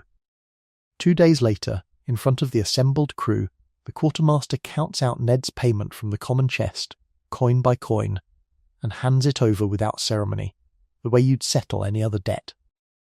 It is, in its blunt, transactional way, the single most concrete piece of proof you've seen yet that the articles are not just words recited to sound respectable, that this floating outlaw republic actually pays its debts to its own wounded, in a currency and with a promptness that almost no legitimate maritime employer of the era would have matched for an indentured servant boy or an ordinary merchant sailor.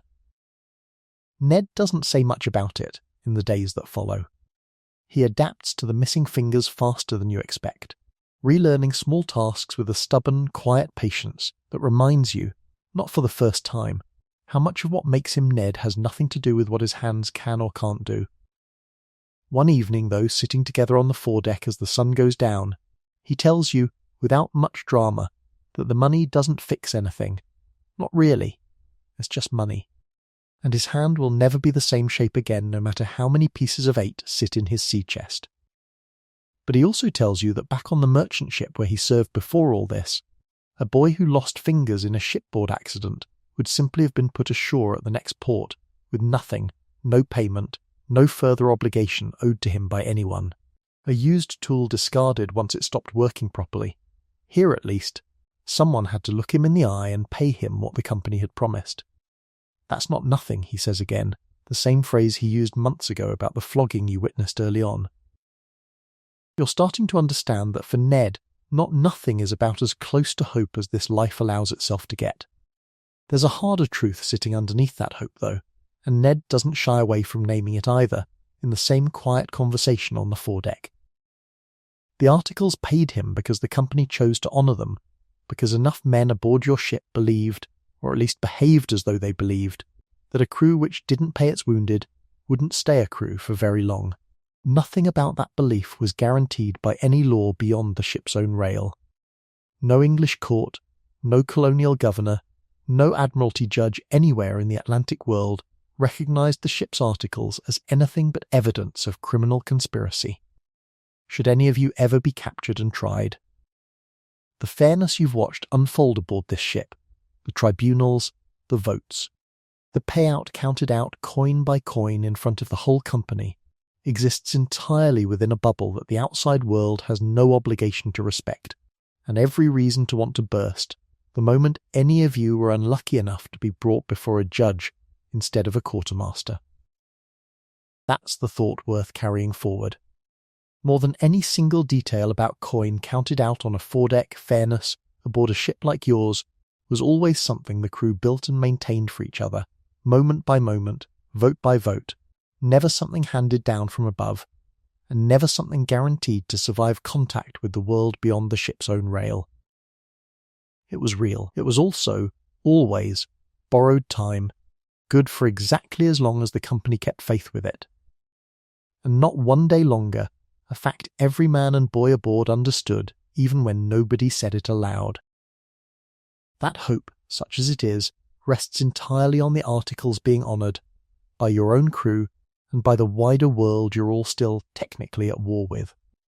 Whether that same world will extend anything like the same fairness to you, if your ship is ever the one that loses a fight rather than wins one, is a very different question, and it's the one we turn to next. The roughly 270 men taken from Bartholomew Roberts' shattered fleet did not go to trial quickly, and they did not go to trial gently. Packed into the holds of Ogle's ships for the voyage to the nearest secure British stronghold on the West African coast, they arrived in irons at a low, thick-walled fortress on the Gold Coast called Cape Coast Castle. A stone fort built originally for the Atlantic slave trade, its dungeons designed to hold captive human beings by the hundreds before they were loaded onto ships bound for the Americas. That the largest single piracy trial in Atlantic history would take place inside a building constructed for an entirely different, and in its own way even larger. Atrocity is not a coincidence anyone at the time thought worth commenting on. It was simply where the nearest strong walls happened to be. The voyage itself, by the standards even of a hard Atlantic crossing, was miserable. Men who had spent the better part of the preceding years enjoying the relative freedom and rough equality of a pirate cruise deck found themselves instead chained below decks aboard the very kind of naval vessel most of them had spent their careers avoiding, fed on reduced rations, denied the daylight and open air that shipboard life, pirate or otherwise, generally afforded even its lowest hands. Fever moved through the packed holds during the crossing, the same kind of shipboard sickness that had swept your own ship back in an earlier chapter, except here there was no elected surgeon working on the crew's behalf. no common stock to draw on for anyone's benefit. Only a naval surgeon whose primary obligation was to deliver enough living defendants to make the eventual trial worth the Crown's expense. An unknown number of Robert's former crew, boys among them almost certainly, never survived to see the inside of the courtroom at all, dying instead in the dark, crowded holds somewhere on the passage south along the coast. One more set of losses the surviving trial record simply has no occasion to mention, since a dead man required no verdict. The trial itself convened in April of 1722, under a special commission authorised by the Piracy Act, presided over by court officials tied closely to the Royal African Company, which operated Cape Coast Castle as its regional headquarters. It remains, by most historians' assessment, the single largest formal piracy trial ever conducted in the Atlantic world.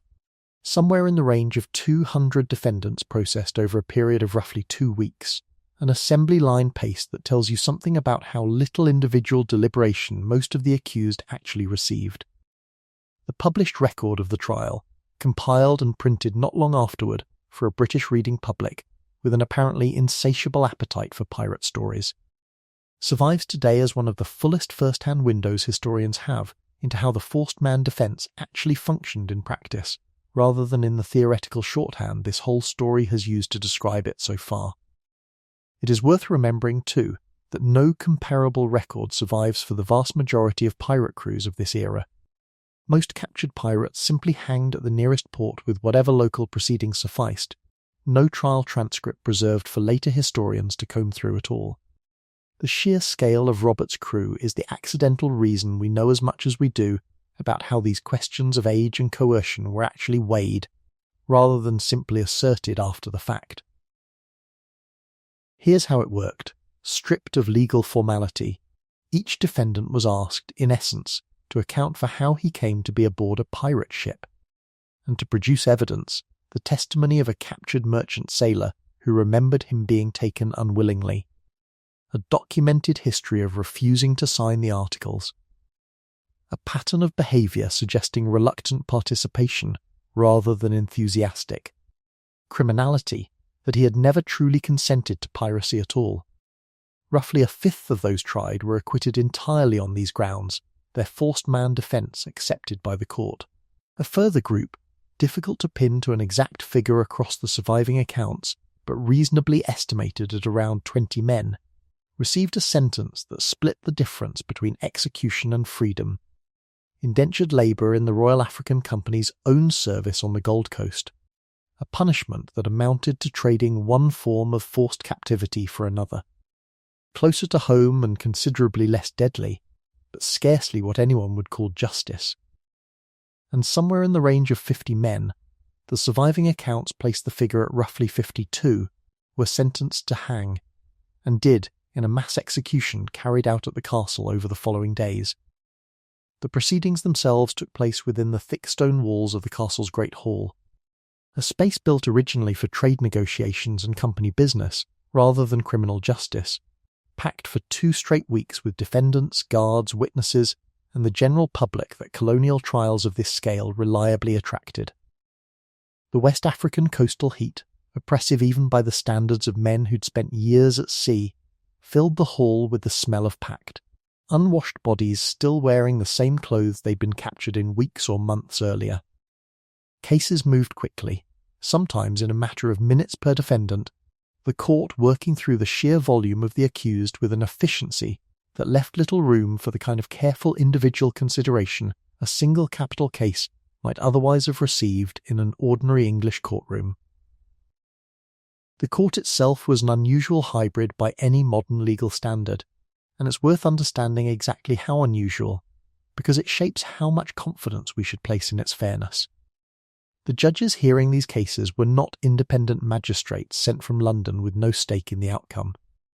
They were a mixture of Royal Navy officers, several drawn from Ogle's own victorious squadron, and officials of the Royal African Company itself, the same commercial enterprise that owned and operated Cape Coast Castle and profited directly from the very slave trade that pirate crews like Roberts's had spent years disrupting and plundering.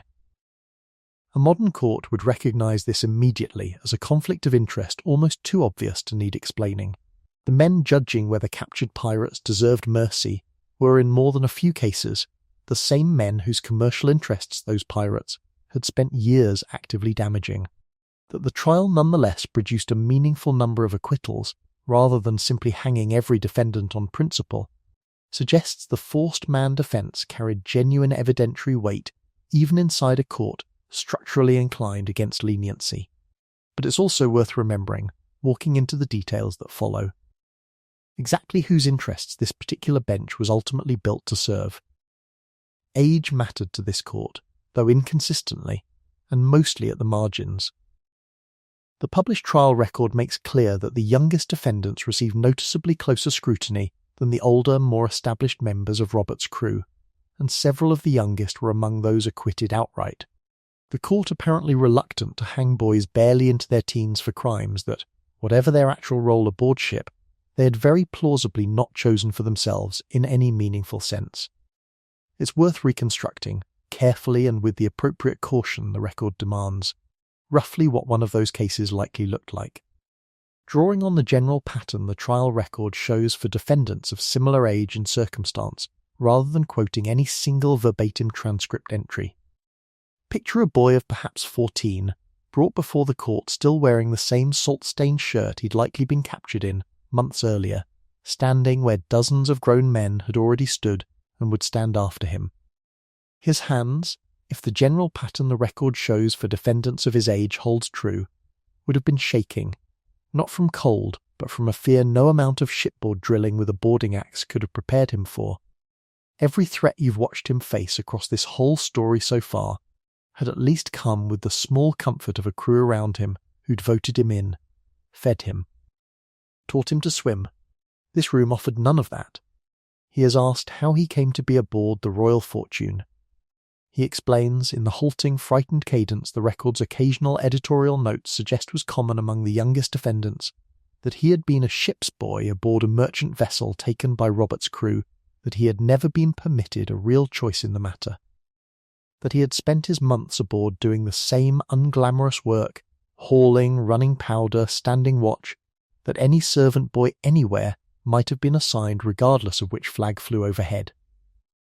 A crew member or two, if any could be found willing to speak on his behalf, might testify that the boy had shown no particular enthusiasm for piracy, no eagerness in taking prizes, nothing beyond simple survival inside a situation he had never asked to be part of.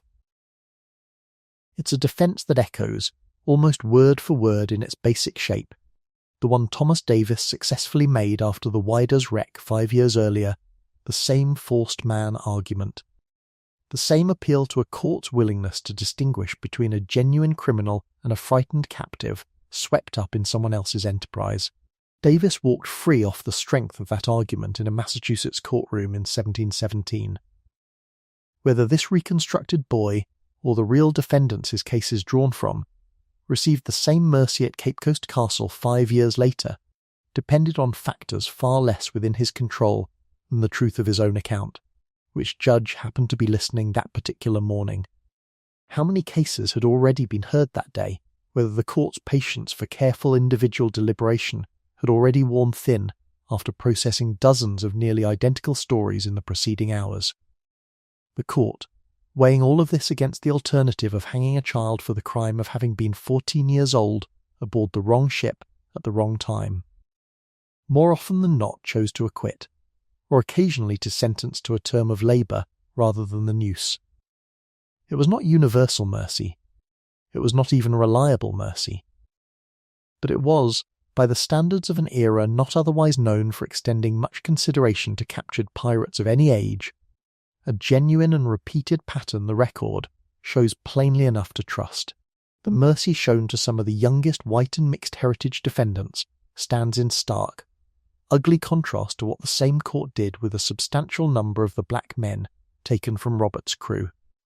Men who, like Cuffy aboard your own ship, had in many cases signed the pirate articles as free and equal shareholders, entitled under those articles to the same vote, the same share, and the same protections as any other crew member.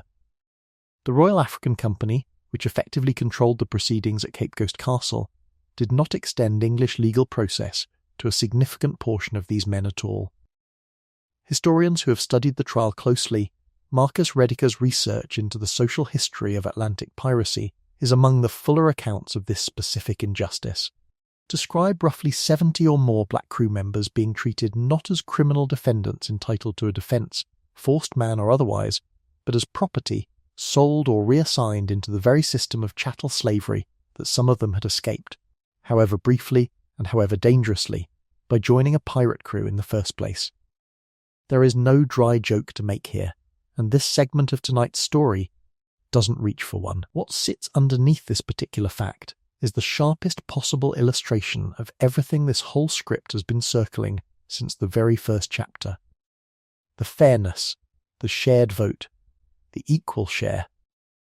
The genuine and radical inclusion that a pirate ship's articles offered a formerly enslaved man like Cuffy existed entirely within the wooden walls of that ship, and evaporated completely the moment those walls were breached by a British warship and its prisoners marched into a fort built for the slave trade. The Pirate Republic was real while it lasted. It was also, always, a bubble floating on top of an ocean that had never agreed to recognise it, and the world outside was always going to reassert its own, much older and much crueler rules the instant it got the chance. The executions themselves, carried out at Cape Coast Castle in the days following sentencing, followed the standard grim theatre of 18th century piracy justice. Public hangings meant not merely to punish the men in question, but to serve as a visible deterrent to every sailor, free or enslaved, watching or hearing about it from any port along the coast. Several of the executed men's bodies were, according to surviving accounts, gibbeted afterward, hung in chains at prominent points along the shore, left to decay as a long-term visual warning to any passing ship's crew who might be tempted toward the same trade. It is a brutal, deliberately public conclusion to a story that began, for many of these men, in exactly the same unwilling, circumstantial way your own story began this evening: a captured ship, an offer to sign or not, and a life reshaped by a decision that wasn't fully theirs to make in the first place. Word of the trial's scale and drama reached London within months, and by the following year, a printed account of the proceedings was circulating among a British reading public that had, by this point in the Golden Age, developed a genuine appetite for pirate stories, gallows speeches, and the particular grim theatre of piracy trials generally. It's precisely this kind of published trial record, alongside second-hand sailors' accounts and no small amount of outright invention, that fed into Captain Charles Johnson's sprawling 1724 compilation of pirate biography that this whole story has had occasion to flag with caution more than once tonight. The trial record itself is considerably more reliable than Johnson's later, more dramatised retelling of Robert's career. It was compiled close to the events themselves, by court officials with at least a formal obligation to accuracy. But it was also, unmistakably, entertainment for a paying public even in its own time, an early and uncomfortable ancestor of exactly the kind of true crime fascination that still draws audiences toward pirate history 3 centuries later. Tonight's story, in its own much smaller way, sits somewhere on that same long chain. What became of the boys acquitted or sentenced to labour rather than death is, frustratingly, mostly lost to history beyond the trial record itself. No sequel account survives to tell us whether the 14-year-old boy reconstructed a few moments ago or any of the real defendants his composite is drawn from. Went on to live a long, ordinary life somewhere in England or the Caribbean, or died of fever within a year of his acquittal, or found his way back onto a ship, legal or otherwise, because it was the only trade he'd ever learned. The record simply stops, the way it stopped for so many of the boys this whole night has followed. The moment the ink ran out, or nobody thought their fate worth chronicling any further. What the trial does leave behind, clearly and permanently, is a kind of ledger, the fullest surviving accounting anywhere in the historical record of exactly who made up a real Golden Age pirate crew, and exactly how unevenly the wider world was prepared to judge them once the fighting stopped. Roughly 270 men taken, around 52 hanged, a double handful sentenced to labour in place of death, a fifth acquitted outright, youth and coercion weighed, however imperfectly, in their favour. and more than 70 black crew members denied even the pretense of a trial, returned instead to the very institution some of them had risked everything to escape. Somewhere inside those numbers, invisible individually but present collectively, are almost certainly several boys no different in age or circumstance from the one you've spent this whole evening riding alongside, reminders that the fairness this story has found aboard a pirate ship's own deck was always conditional, always local, and always, in the end, at the mercy of whoever happened to be holding the guns once the fighting stopped.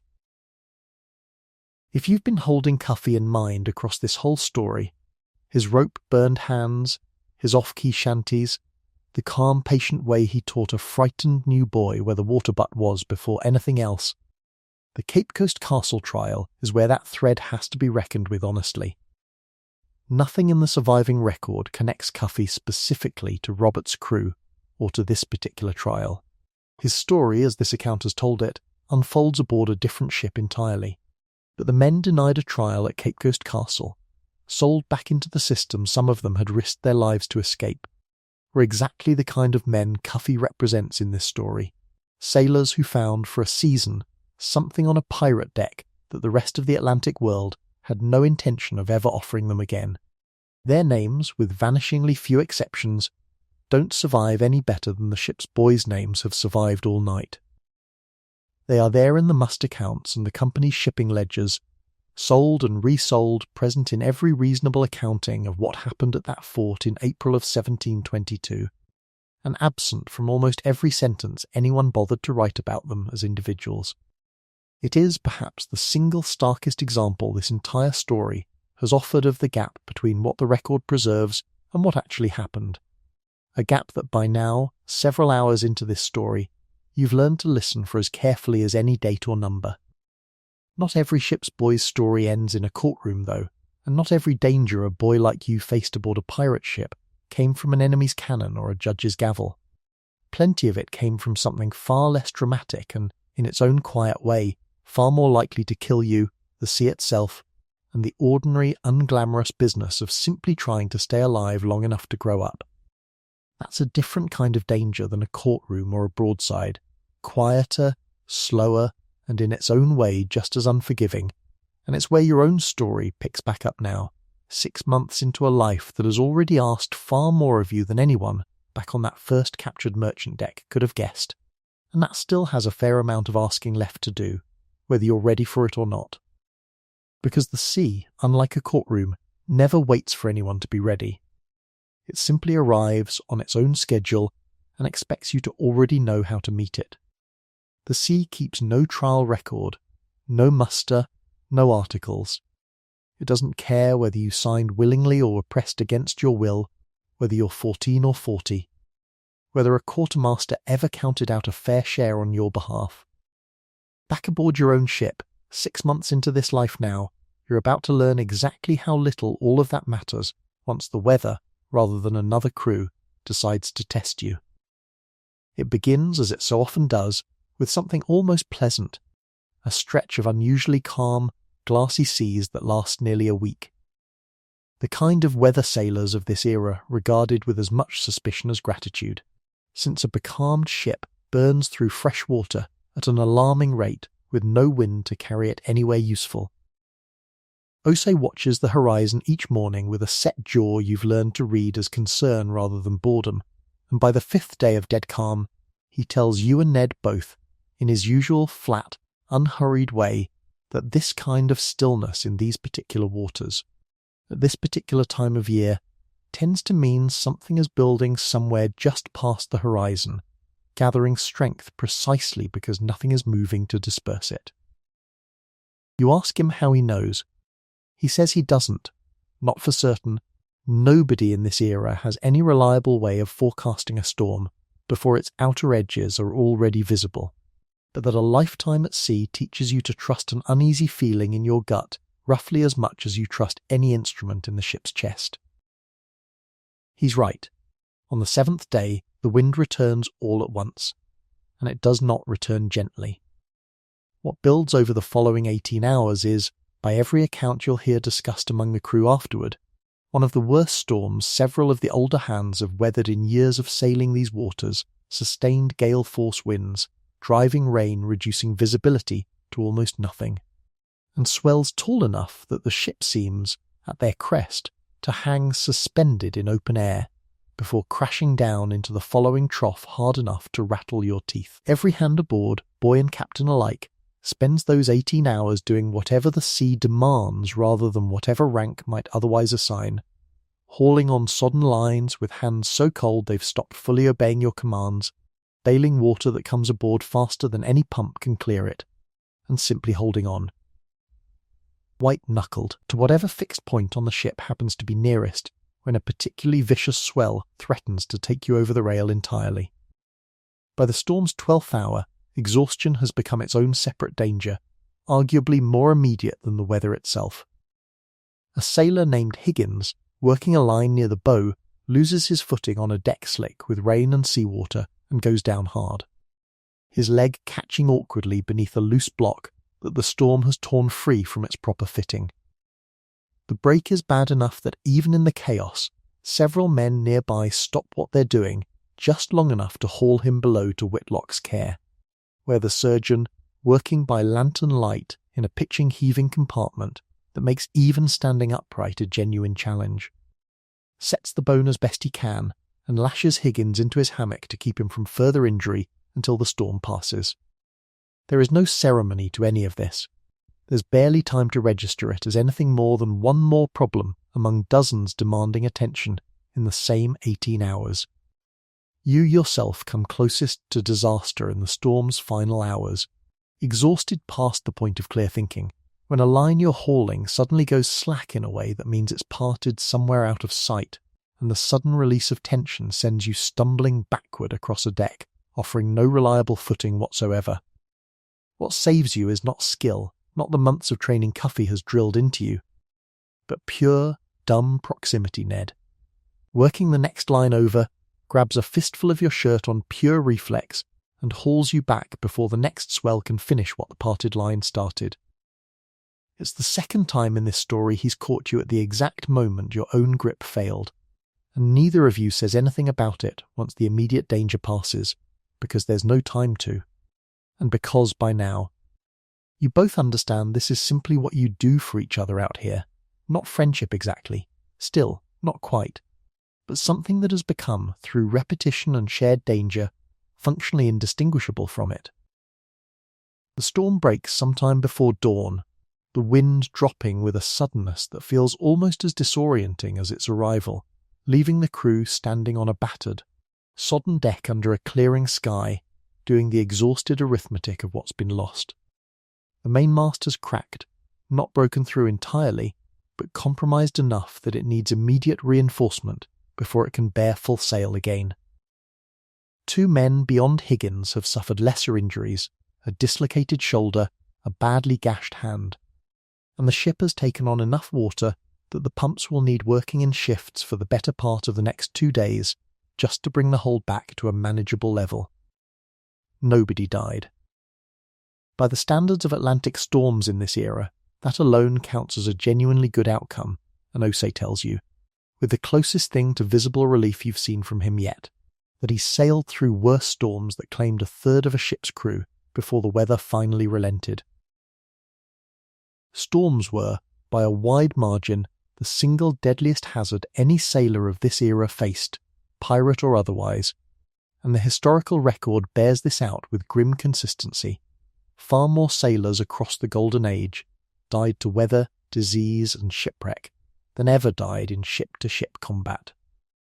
However much popular memory of piracy centres on cannon fire and boarding actions. A single well-documented hurricane could sink dozens of vessels and claim thousands of lives across a single season, dwarfing the death toll of even the bloodiest recorded pirate engagement several times over. Congratulations!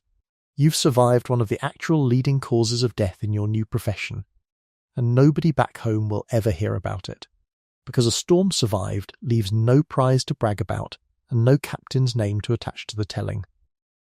Storms were, by a wide margin, the single deadliest hazard any sailor of this era faced, pirate or otherwise, and the historical record bears this out with grim consistency. far more sailors across the Golden Age died to weather, disease and shipwreck than ever died in ship-to-ship combat. However much popular memory of piracy centres on cannon fire and boarding actions, a single well-documented hurricane could sink dozens of vessels and claim thousands of lives across a single season, dwarfing the death toll of even the bloodiest recorded pirate engagement several times over. Congratulations, you've survived one of the actual leading causes of death in your new profession, and nobody back home will ever hear about it, because a storm survived leaves no prize to brag about and no captain's name to attach to the telling. Falling from the rigging ranks close behind storms and disease on any honest accounting of what actually killed sailors in this era, and it's a danger that has nothing to do with combat, weather, or enemy action at all, simply the ordinary, unglamorous risk of climbing 60 or 80 feet up swaying rope ladders to adjust sail, in bare feet, often in darkness, often exhausted, with nothing beneath you but open deck or open water, depending on exactly where along the yard you happen to lose your grip. You've climbed that rigging dozens of times by now without incident, and it's precisely that familiarity. Osei warns you more than once that tends to kill experienced sailors rather than green ones. A green hand climbs with the exaggerated, terrified caution of someone who knows exactly how dangerous the task is, while a sailor 6 months into the job starts trusting muscle memory a fraction more than it deserves. You watch it happen to another ship's boy, a recent addition to the crew named Tam. Barely a month after his own arrival, reaching for a handhold he's certain is there out of pure habit, missing it by inches in a gust of wind nobody quite anticipated, and falling nearly 40 feet to the deck below. He survives against fairly steep odds, with a broken arm and several cracked ribs that keep him out of active duty for the better part of 2 months. But the ship's company all understand, without anyone needing to say it aloud, how easily that same fall could have ended very differently on a harder patch of deck, or at a slightly different angle. Tropical fever, distinct from the fever that swept your lower deck back in your first month, becomes a genuine seasonal dread as your ship works waters closer to the Caribbean and the West African coast. Waters where mosquito-borne illnesses that contemporary sailors understood only as the ague or yellow jack killed, with a consistency that dwarfed even piracy's own considerable body count. The irony here cuts in a direction that surprises most people who first learn it.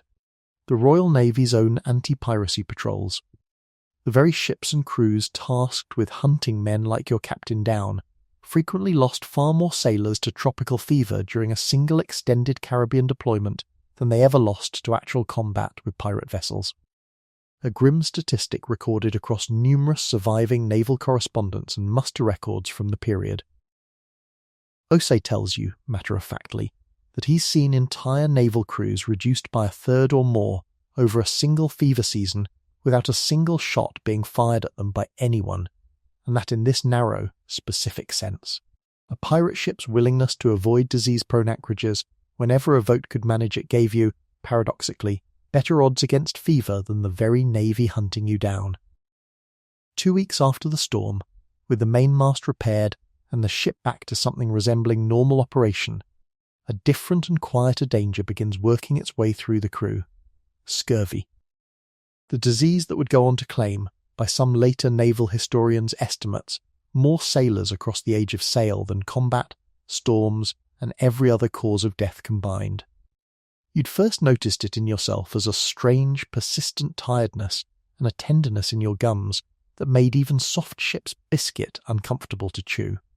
And by the time Whitlock formally diagnoses the first serious cases among the crew, men whose old wounds have begun reopening for no obvious reason, whose joints ache constantly, whose exhaustion no amount of sleep seems to touch, nearly a third of the ship's company is showing at least early symptoms.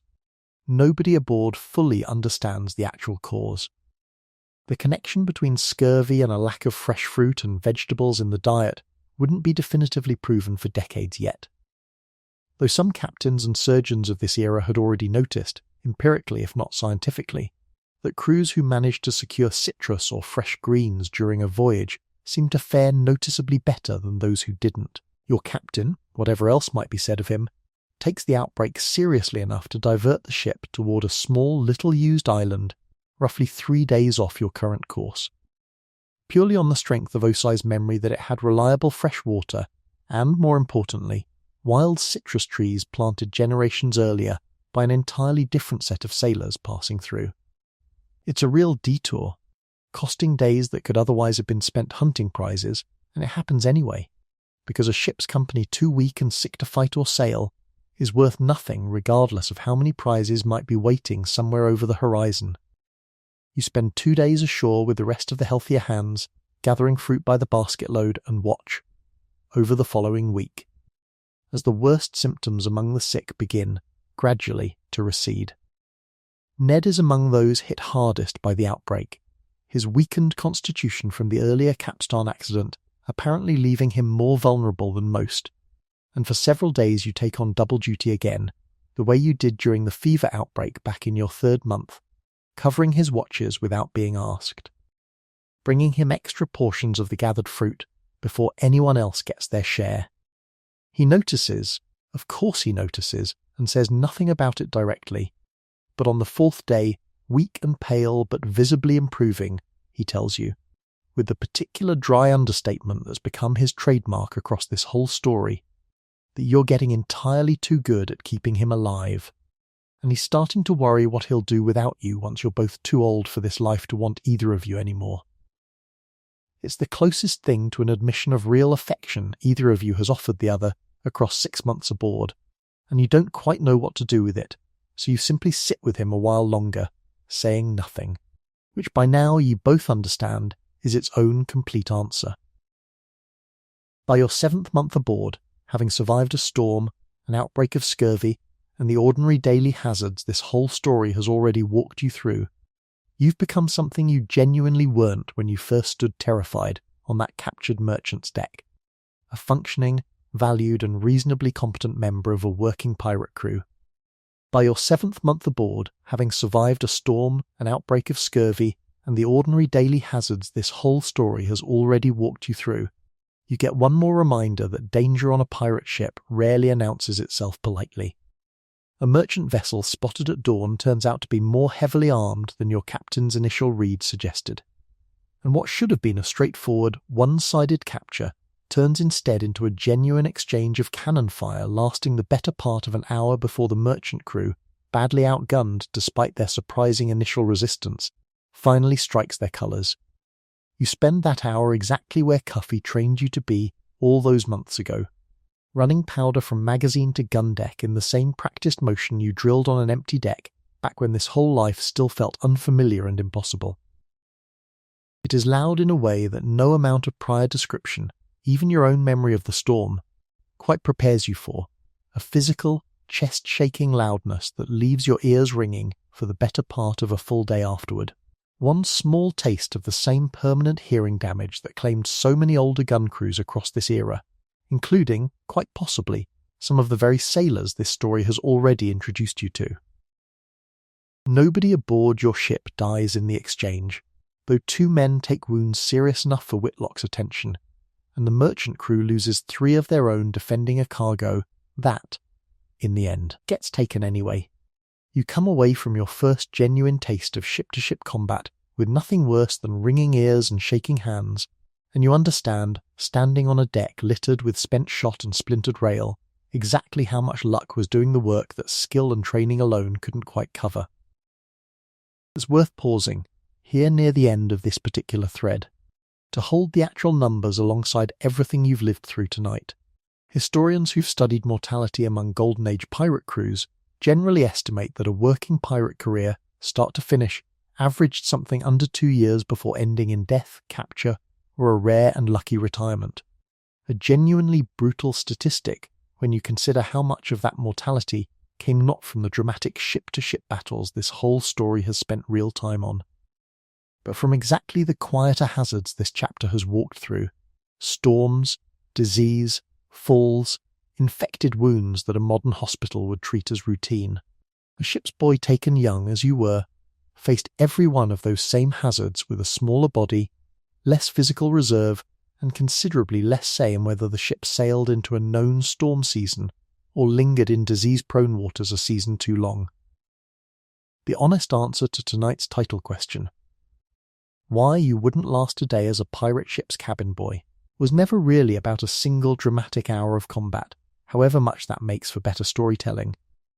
It was about surviving hundreds of ordinary hours, just like the ones this chapter has just walked you through, one after another, for months and years at a stretch, with the odds quietly stacked against you the entire time. Multiply every near miss this chapter alone has described, the storm, the fall, the fever, the exchange of cannon fire, across 2 full years of an average pirate career, and you start to understand why so few boys who went to sea under a black flag lived long enough to become the kind of grizzled old quartermaster or sailing master this story has introduced you to. Osai and Cuffy and Whitlock are not typical. They are the survivors, the fraction of a fraction who made it through enough of these ordinary hours to grow old at something most of their shipmates never got the chance to. That transformation didn't happen through any single dramatic moment. It happened the way most real transformations happen, through hundreds of small, unglamorous repetitions, through mistakes survived and lessons absorbed, through the accumulated weight of an ordinary life lived under genuinely extraordinary circumstances. You are, by any honest measure, lucky to have made it this far. Most boys in your position, across the real historical record this whole story has drawn from all night, were not nearly so fortunate, and the ones who were, like Ned, carry the marks of that luck with them for the rest of their lives, in a missing finger, a fading scar, or simply the particular quiet of someone who has watched too many people not make it. You are learning, slowly and the hard way, to carry your own version of that same quiet. The particular stillness of someone who has started keeping a private, unspoken count of every hour that could have ended differently, and didn't. It is not a comfortable kind of counting. It is, all the same, the kind that keeps a person careful, and carefulness, more than courage or luck, is what actually stretches a short career into a slightly longer one. Not a guarantee of anything, only better odds, which on a pirate ship, you've learnt by now, is often the most any single person can honestly ask for, and more, some nights, than the sea seems willing to give. Every story this whole night has told you, including your own, exists inside a much larger one, the story of how the entire Golden Age of Piracy, for all its scale and terror and strange internal democracy, collapsed in barely a decade, undone by the same combination of forces that would eventually catch up with your own ship too, whether this particular telling follows you that far or not. The beginning of that end can be dated with unusual precision. In September of 1717, King George I issued a formal royal proclamation offering a pardon to any pirate who surrendered to colonial authorities before a set deadline, provided they abandoned the trade for good, a policy extended again the following year with a fresh deadline, in a deliberate, repeated effort by the Crown to drain the pirate ranks through amnesty rather than bankrupt itself, trying to hunt down every last crew by force. It worked, at least partially, and at least for a while. Hundreds of pirates across the Caribbean and along the American coast surrendered under these proclamations, trading the sea chest and the black flag for a clean legal slate, and, in many cases, a quiet return to the ordinary merchant trade they'd left behind in the first place. Even Blackbeard himself, briefly, took the pardon in the summer of 1718, presenting himself to North Carolina's governor and receiving formal absolution for his crimes, a pardon he abandoned within months, drifting back into piracy almost as soon as the ink was dry, in a pattern that several other pardoned pirates of this same period are recorded as having repeated, unable or unwilling to make the ordinary trade pay as well as the outlawed one had. The pardon proclamations alone wouldn't have ended the Golden Age on their own, and the Crown backed its offer of amnesty with a considerably harder edge. In 1718, the British government dispatched Woodes Rogers, a former privateer with genuine naval competence, to take formal control of Nassau in the Bahamas, by that point functioning as something close to an openly acknowledged pirate republic, a lawless harbour town where captured prizes could be sold, repairs made, and plunder divided with essentially no interference from any colonial authority. Rogers arrived with a small fleet, a royal commission, and a stated intention to either pardon or hang every pirate he found there. And within a remarkably short span he'd succeeded in transforming Nassau from a pirate stronghold into a functioning, if still rough, colonial settlement under organised government control. The loss of Nassau as a safe harbour mattered enormously to every pirate crew operating in the Caribbean, your own included, however distant this particular political development might have felt from the deck of your own ship at the time it happened. The pardon proclamations alone wouldn't have ended the Golden Age on their own, and the Crown backed its offer of amnesty with a considerably harder edge. In 1718, the British government dispatched Woodes Rogers, a former privateer with genuine naval competence, to take formal control of Nassau in the Bahamas, by that point functioning as something close to an openly acknowledged pirate republic. A lawless harbour town where captured prizes could be sold, repairs made, and plunder divided with essentially no interference from any colonial authority. Rogers arrived with a small fleet, a royal commission, and a stated intention to either pardon or hang every pirate he found there, and within a remarkably short span he'd succeeded in transforming Nassau from a pirate stronghold into a functioning, if still rough, colonial settlement under organised government control. Contemporary accounts describe Rogers walking the harbour personally in the weeks after his arrival, negotiating directly with pirate captains who still commanded real armed force, and could, in theory, have simply killed him and kept the port for themselves. A genuinely dangerous piece of personal diplomacy that succeeded largely because enough of the assembled pirate captains had already grown. Tired of a trade whose life expectancy this whole story has already made painfully clear. The loss of Nassau as a safe harbour mattered enormously to every pirate crew operating in the Caribbean, your own included, however distant this particular political development might have felt from the deck of your own ship at the time it happened. Age and mercy intersected one more time during this same collapsing period, and a trial that has become, if anything, better remembered today than the much larger Cape Coast Castle proceedings this story detailed earlier tonight. When Calico Jack Rackham's crew was captured in October of 1720, among the defendants brought before the Jamaican court were two people who dressed and fought as men throughout their time aboard, Anne Bonny and Mary Read, both convicted of piracy alongside their male shipmates, and both sentenced to hang. Both women, according to the surviving court record, successfully delayed their executions by declaring themselves pregnant, a documented legal manoeuvre of the period sometimes called pleading the belly, which stayed a death sentence until after childbirth, since English law of this era, whatever else it failed to extend mercy toward, was generally unwilling to execute an expectant mother. Reed is recorded as having died of fever in prison before her case could be fully resolved. Bonny's ultimate fate is one of the genuine unsolved mysteries of Golden Age piracy. No execution record survives for her, and no confirmed account of her life afterward exists either, leaving historians with nothing more than speculation about whether she was quietly released, died in custody unrecorded, or was ransomed out by family connections her trial record hints at, but never fully confirms. It's one more thread this whole story has to leave frankly unresolved, in keeping with just how much of this entire history simply refuses to close itself neatly. What followed, across the next several years, was a rapid, almost startling collapse of the entire pirate ecosystem the Golden Age had depended on. Blackbeard, having abandoned his own pardon, was cornered and killed in a brutal close-quarters fight off Ocracoke Inlet in November of 1718, his death and decapitation at the hands of Lieutenant Robert Maynard's forces becoming, almost immediately, one of the defining pieces of pirate iconography that survives to this day. Calico Jack Rackham, whose crew famously included the two women pirates Anne Bonny and Mary Read, was captured in November of 1720 and hanged the following month in Jamaica, his body gibbeted at the harbour entrance as a warning to every ship sailing past.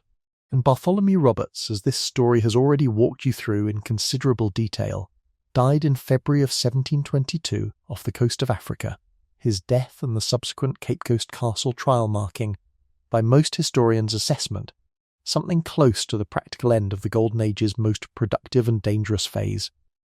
Within roughly 4 years, 3 of the era's most successful captains were dead, and the crews they'd commanded were scattered, hanged, imprisoned, or absorbed back into the pardoned ranks the Crown's amnesty programme had been steadily building since 1717. A handful of captains carried the trade forward a few years further still. Men like Edward Lowe, whose reputation for casual cruelty toward captives exceeded almost every other pirate of his generation, and John Phillips, whose own cruise articles are among those historians still cite when reconstructing the compensation schedules this story has already described aboard your own ship. Both men's careers ended, like so many before them, in violent death by the mid-1720s and by roughly 1730. The great wave of Atlantic piracy that had defined the preceding 15 years had effectively run its course, undone by a combination of royal pardons, more aggressive and better coordinated naval patrols, the loss of safe harbours like Nassau, and simply the brutal attrition this whole night has already spent so much time describing. A trade that killed its own practitioners faster, in the end, than the navies hunting them ever quite managed to on their own. What became of the ordinary ship's boys who survived long enough to see the trade collapse around them is, as this story has admitted more than once tonight, mostly a gap in the record rather than a documented conclusion. Some historians reasonably infer from the broader pattern of pardons and returns to legitimate service, simply went back to the merchant trade they'd been taken from in the first place, their brief careers as pirates folded quietly into an otherwise unremarkable life at sea that left no further trace in any surviving account. Others, especially those who'd sailed long enough to develop genuine skill as navigators, gunners, or surgeons' assistants, likely found their specific expertise valuable enough to secure decent positions aboard legitimate vessels once the pardon was formally granted, the same skills Cuffy and Osai might have carried with them, had this story followed either man past the point where its own telling stops tonight. Still others, lacking any trade beyond what a pirate deck had taught them, and lacking any family or community to return to, may well have drifted from ship to ship, legal and otherwise, for the rest of working lives that left no clearer record than the one this entire story has spent all night trying to reconstruct from fragments. It's worth returning one final time to the physical evidence historians and archaeologists actually have to work with, because it's grown considerably since the Wider's rediscovery back in the 1980s, and it continues to reshape how much we can say with confidence about crews like the one you've sailed with tonight. In 1996, a team of researchers located another major Golden Age wreck, this one just off Beaufort, North Carolina, widely believed, on the strength of its location, size, and recovered artifacts, to be the remains of Blackbeard's own flagship, the Queen Anne's Revenge, the same vessel Marsh described marooning 24 crew members from back in an earlier chapter tonight. Excavation of that site has continued for decades since, yielding thousands of individual artifacts, cannons, navigational instruments, surgical tools remarkably similar to the ones this story imagined in Whitlock's satchel, and countless smaller personal items that, taken together, offer historians and archaeologists their fullest physical picture yet of what daily life aboard a real Golden Age pirate ship actually involved.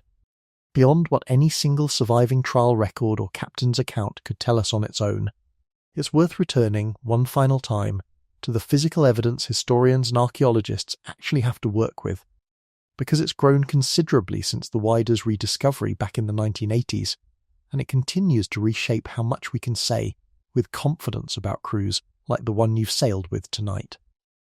In 1996, a team of researchers located another major Golden Age wreck, this one just off Beaufort, North Carolina, widely believed, on the strength of its location, size, and recovered artifacts, to be the remains of Blackbeard's own flagship, the Queen Anne's Revenge, the same vessel Marsh described marooning 24 crew members from back in an earlier chapter tonight. Excavation of that site has continued for decades since, yielding thousands of individual artifacts, cannons, navigational instruments, surgical tools remarkably similar to the ones this story imagined in Whitlock's satchel, and countless smaller personal items that, taken together, offer historians and archaeologists their fullest physical picture yet of what daily life aboard a real Golden Age pirate ship actually involved. Beyond what any single surviving trial record or captain's account could tell us on its own.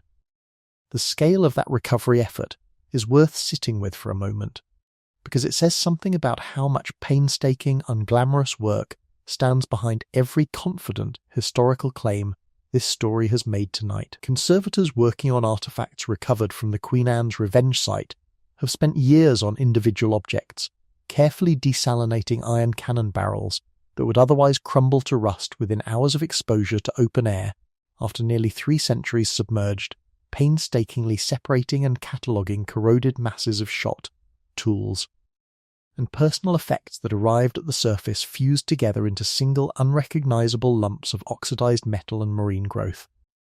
It is, in its own way, exactly the same kind of slow, unglamorous labour this story has spent all night describing aboard ship, holestoning a deck, careening a hull, running powder cartridge after powder cartridge in the dark, except conducted by 21st century specialists working to recover rather than live, the history this whole night has asked you to imagine. What neither the wider nor the Queen Anne's Revenge site has yielded, in all the decades of careful excavation conducted at both, is very much direct physical evidence specifically about the ship's boys, who almost certainly served aboard both vessels. No second silk stocking, no additional child-sized bone confirmed beyond reasonable doubt. That absence is its own kind of evidence, in a sense, a physical confirmation of exactly the pattern this whole story has traced all night. Boys were there, documented sometimes in passing muster references, implied by every reasonable historical reconstruction of how a ship this size and complexity actually operated, and almost entirely invisible in the specific physical and documentary record. That survives. John King remains, more than 3 decades after his identification, the single most concrete physical trace of a child aboard a Golden Age pirate ship that underwater archaeology has ever recovered anywhere in the Americas. 1 silk stocking, 1 small bone, standing in for every other boy whose presence the record simply never thought to preserve. It's tempting, and perhaps forgivable, to imagine that somewhere within the wave of pardons that drained the pirate ranks across 1717 and 1718, or in the years of quieter attrition that followed, a boy very much like the one this whole story has asked you to become tonight, found his own way off the Black Flag and back into an ordinary life, perhaps taking the pardon at Nassau under Woodes Rogers, perhaps simply aging into a role aboard a legitimate merchant vessel where his hard-won skill with rigging and navigation, and his particular quiet fluency with a boarding axe he'd hopefully never need to use again, quietly outlived the outlawed circumstances that had taught them to him in the first place. Imagine, too, if it helps this story land the way it's meant to, that a lean, sunburnt young man with 2 missing fingers on his right hand made that same journey alongside him, still humming cuffies off key shanties years later on a legitimate deck somewhere in the Atlantic. The 2 of them having long since stopped needing to say out loud what all those months of catching each other at the exact right moment had actually meant. Nothing in the historical record confirms a story quite that tidy for any specific real boy from this era, and this telling won't pretend otherwise. But the broad pattern behind it, young sailors surviving the Golden Age's collapse and folding back into the ordinary maritime world that had produced them in the first place, is exactly the kind of quiet, undocumented outcome historians believe happened far more often than the dramatic gallows stories that dominate the popular memory of piracy would suggest. Most boys who survived long enough simply stopped being pirates, one way or another, and disappeared back into the vast, largely unrecorded ranks of ordinary working sailors that the Atlantic world always depended on, and rarely bothered to individually remember. That's not a small thing, even if it isn't a dramatic one. The gallows stories, the ghost ships, the buried treasure legends, all of it makes for better retelling than an ordinary ex-pirate quietly working a merchant vessel's rigging for the next 30 years, unremarkable and unrecorded, but alive, which is more than John King or the men hanged at Cape Coast Castle, or the dozens of nameless boys lost to storms and fever across this whole story ever got. The chance to be. Survival, ordinary and undramatic, was always the actual best outcome available to a boy in this line of work, however little the record has to say about the ones who managed it. That's not a small thing, even if it isn't a dramatic one. The gallows stories, the ghost ships, the buried treasure legends, all of it makes for better retelling than an ordinary ex-pirate quietly working a merchant vessel's rigging for the next 30 years, unremarkable and unrecorded, but alive, which is more than John King or the men hanged at Cape Coast Castle, or the dozens of nameless boys lost to storms and fever across this whole story ever got the chance to be. Survival, ordinary and undramatic, was always the actual best outcome available to a boy in this line of work, however little the record has to say about the ones who managed it. There's a reason stories like this one keep getting told, 3 centuries in living rooms and on quiet screens late at night, rather than in university lecture halls alone. Part of it is simple curiosity about a world so different from our own that its dangers read almost like fiction, even when every date and figure checks out against the record. But part of it, if it's honest, is something closer to gratitude. The particular, specific comfort of realizing just how much had to go right, how many storms had to be survived, how many quartermasters had to honour their own articles, how many strangers like Cuffy and Osai and Ned had to choose kindness in a world that gave them every excuse not to. For any single one of these stories to end in anything other than a silk stocking on a beach or a name on a hanging list. That comfort doesn't erase the hardship, it just makes the hardship worth sitting with a little longer, here at the end of the night, before we let it go. What survives instead, mostly, is what this whole night has spent its hours assembling. Fragments, a trial transcript here, a ship's bell there, a silk stocking and a small bone recovered from Cape Cod sand after 2.5 centuries underwater. A set of articles, preserved imperfectly through a dramatised 1724 history that historians still have to read with one eyebrow raised.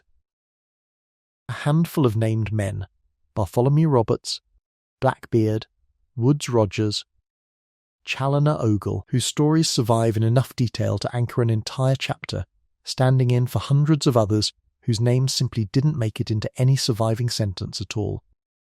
It is, taken altogether, an incomplete record of an incomplete kind of freedom, purchased at real cost by real people, most of whom the historical record was never particularly interested in remembering as individuals.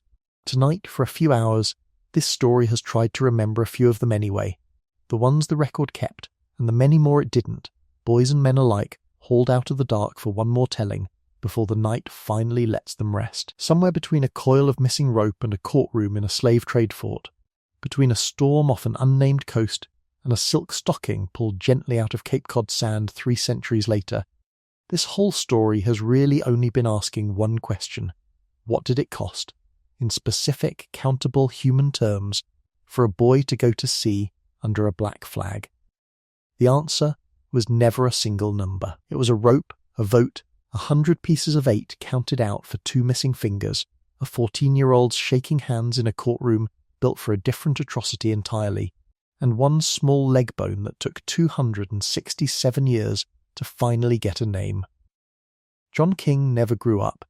Neither in the story this whole night has followed alongside him might the boy standing at your own rail. We'll never know for certain, and that too is the honest shape of this history.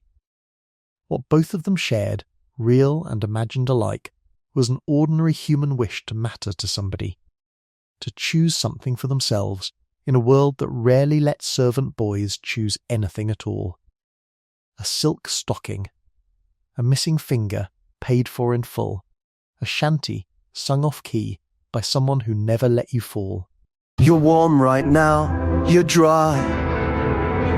Nobody is asking anything of you tonight except rest. You're warm, you're safe.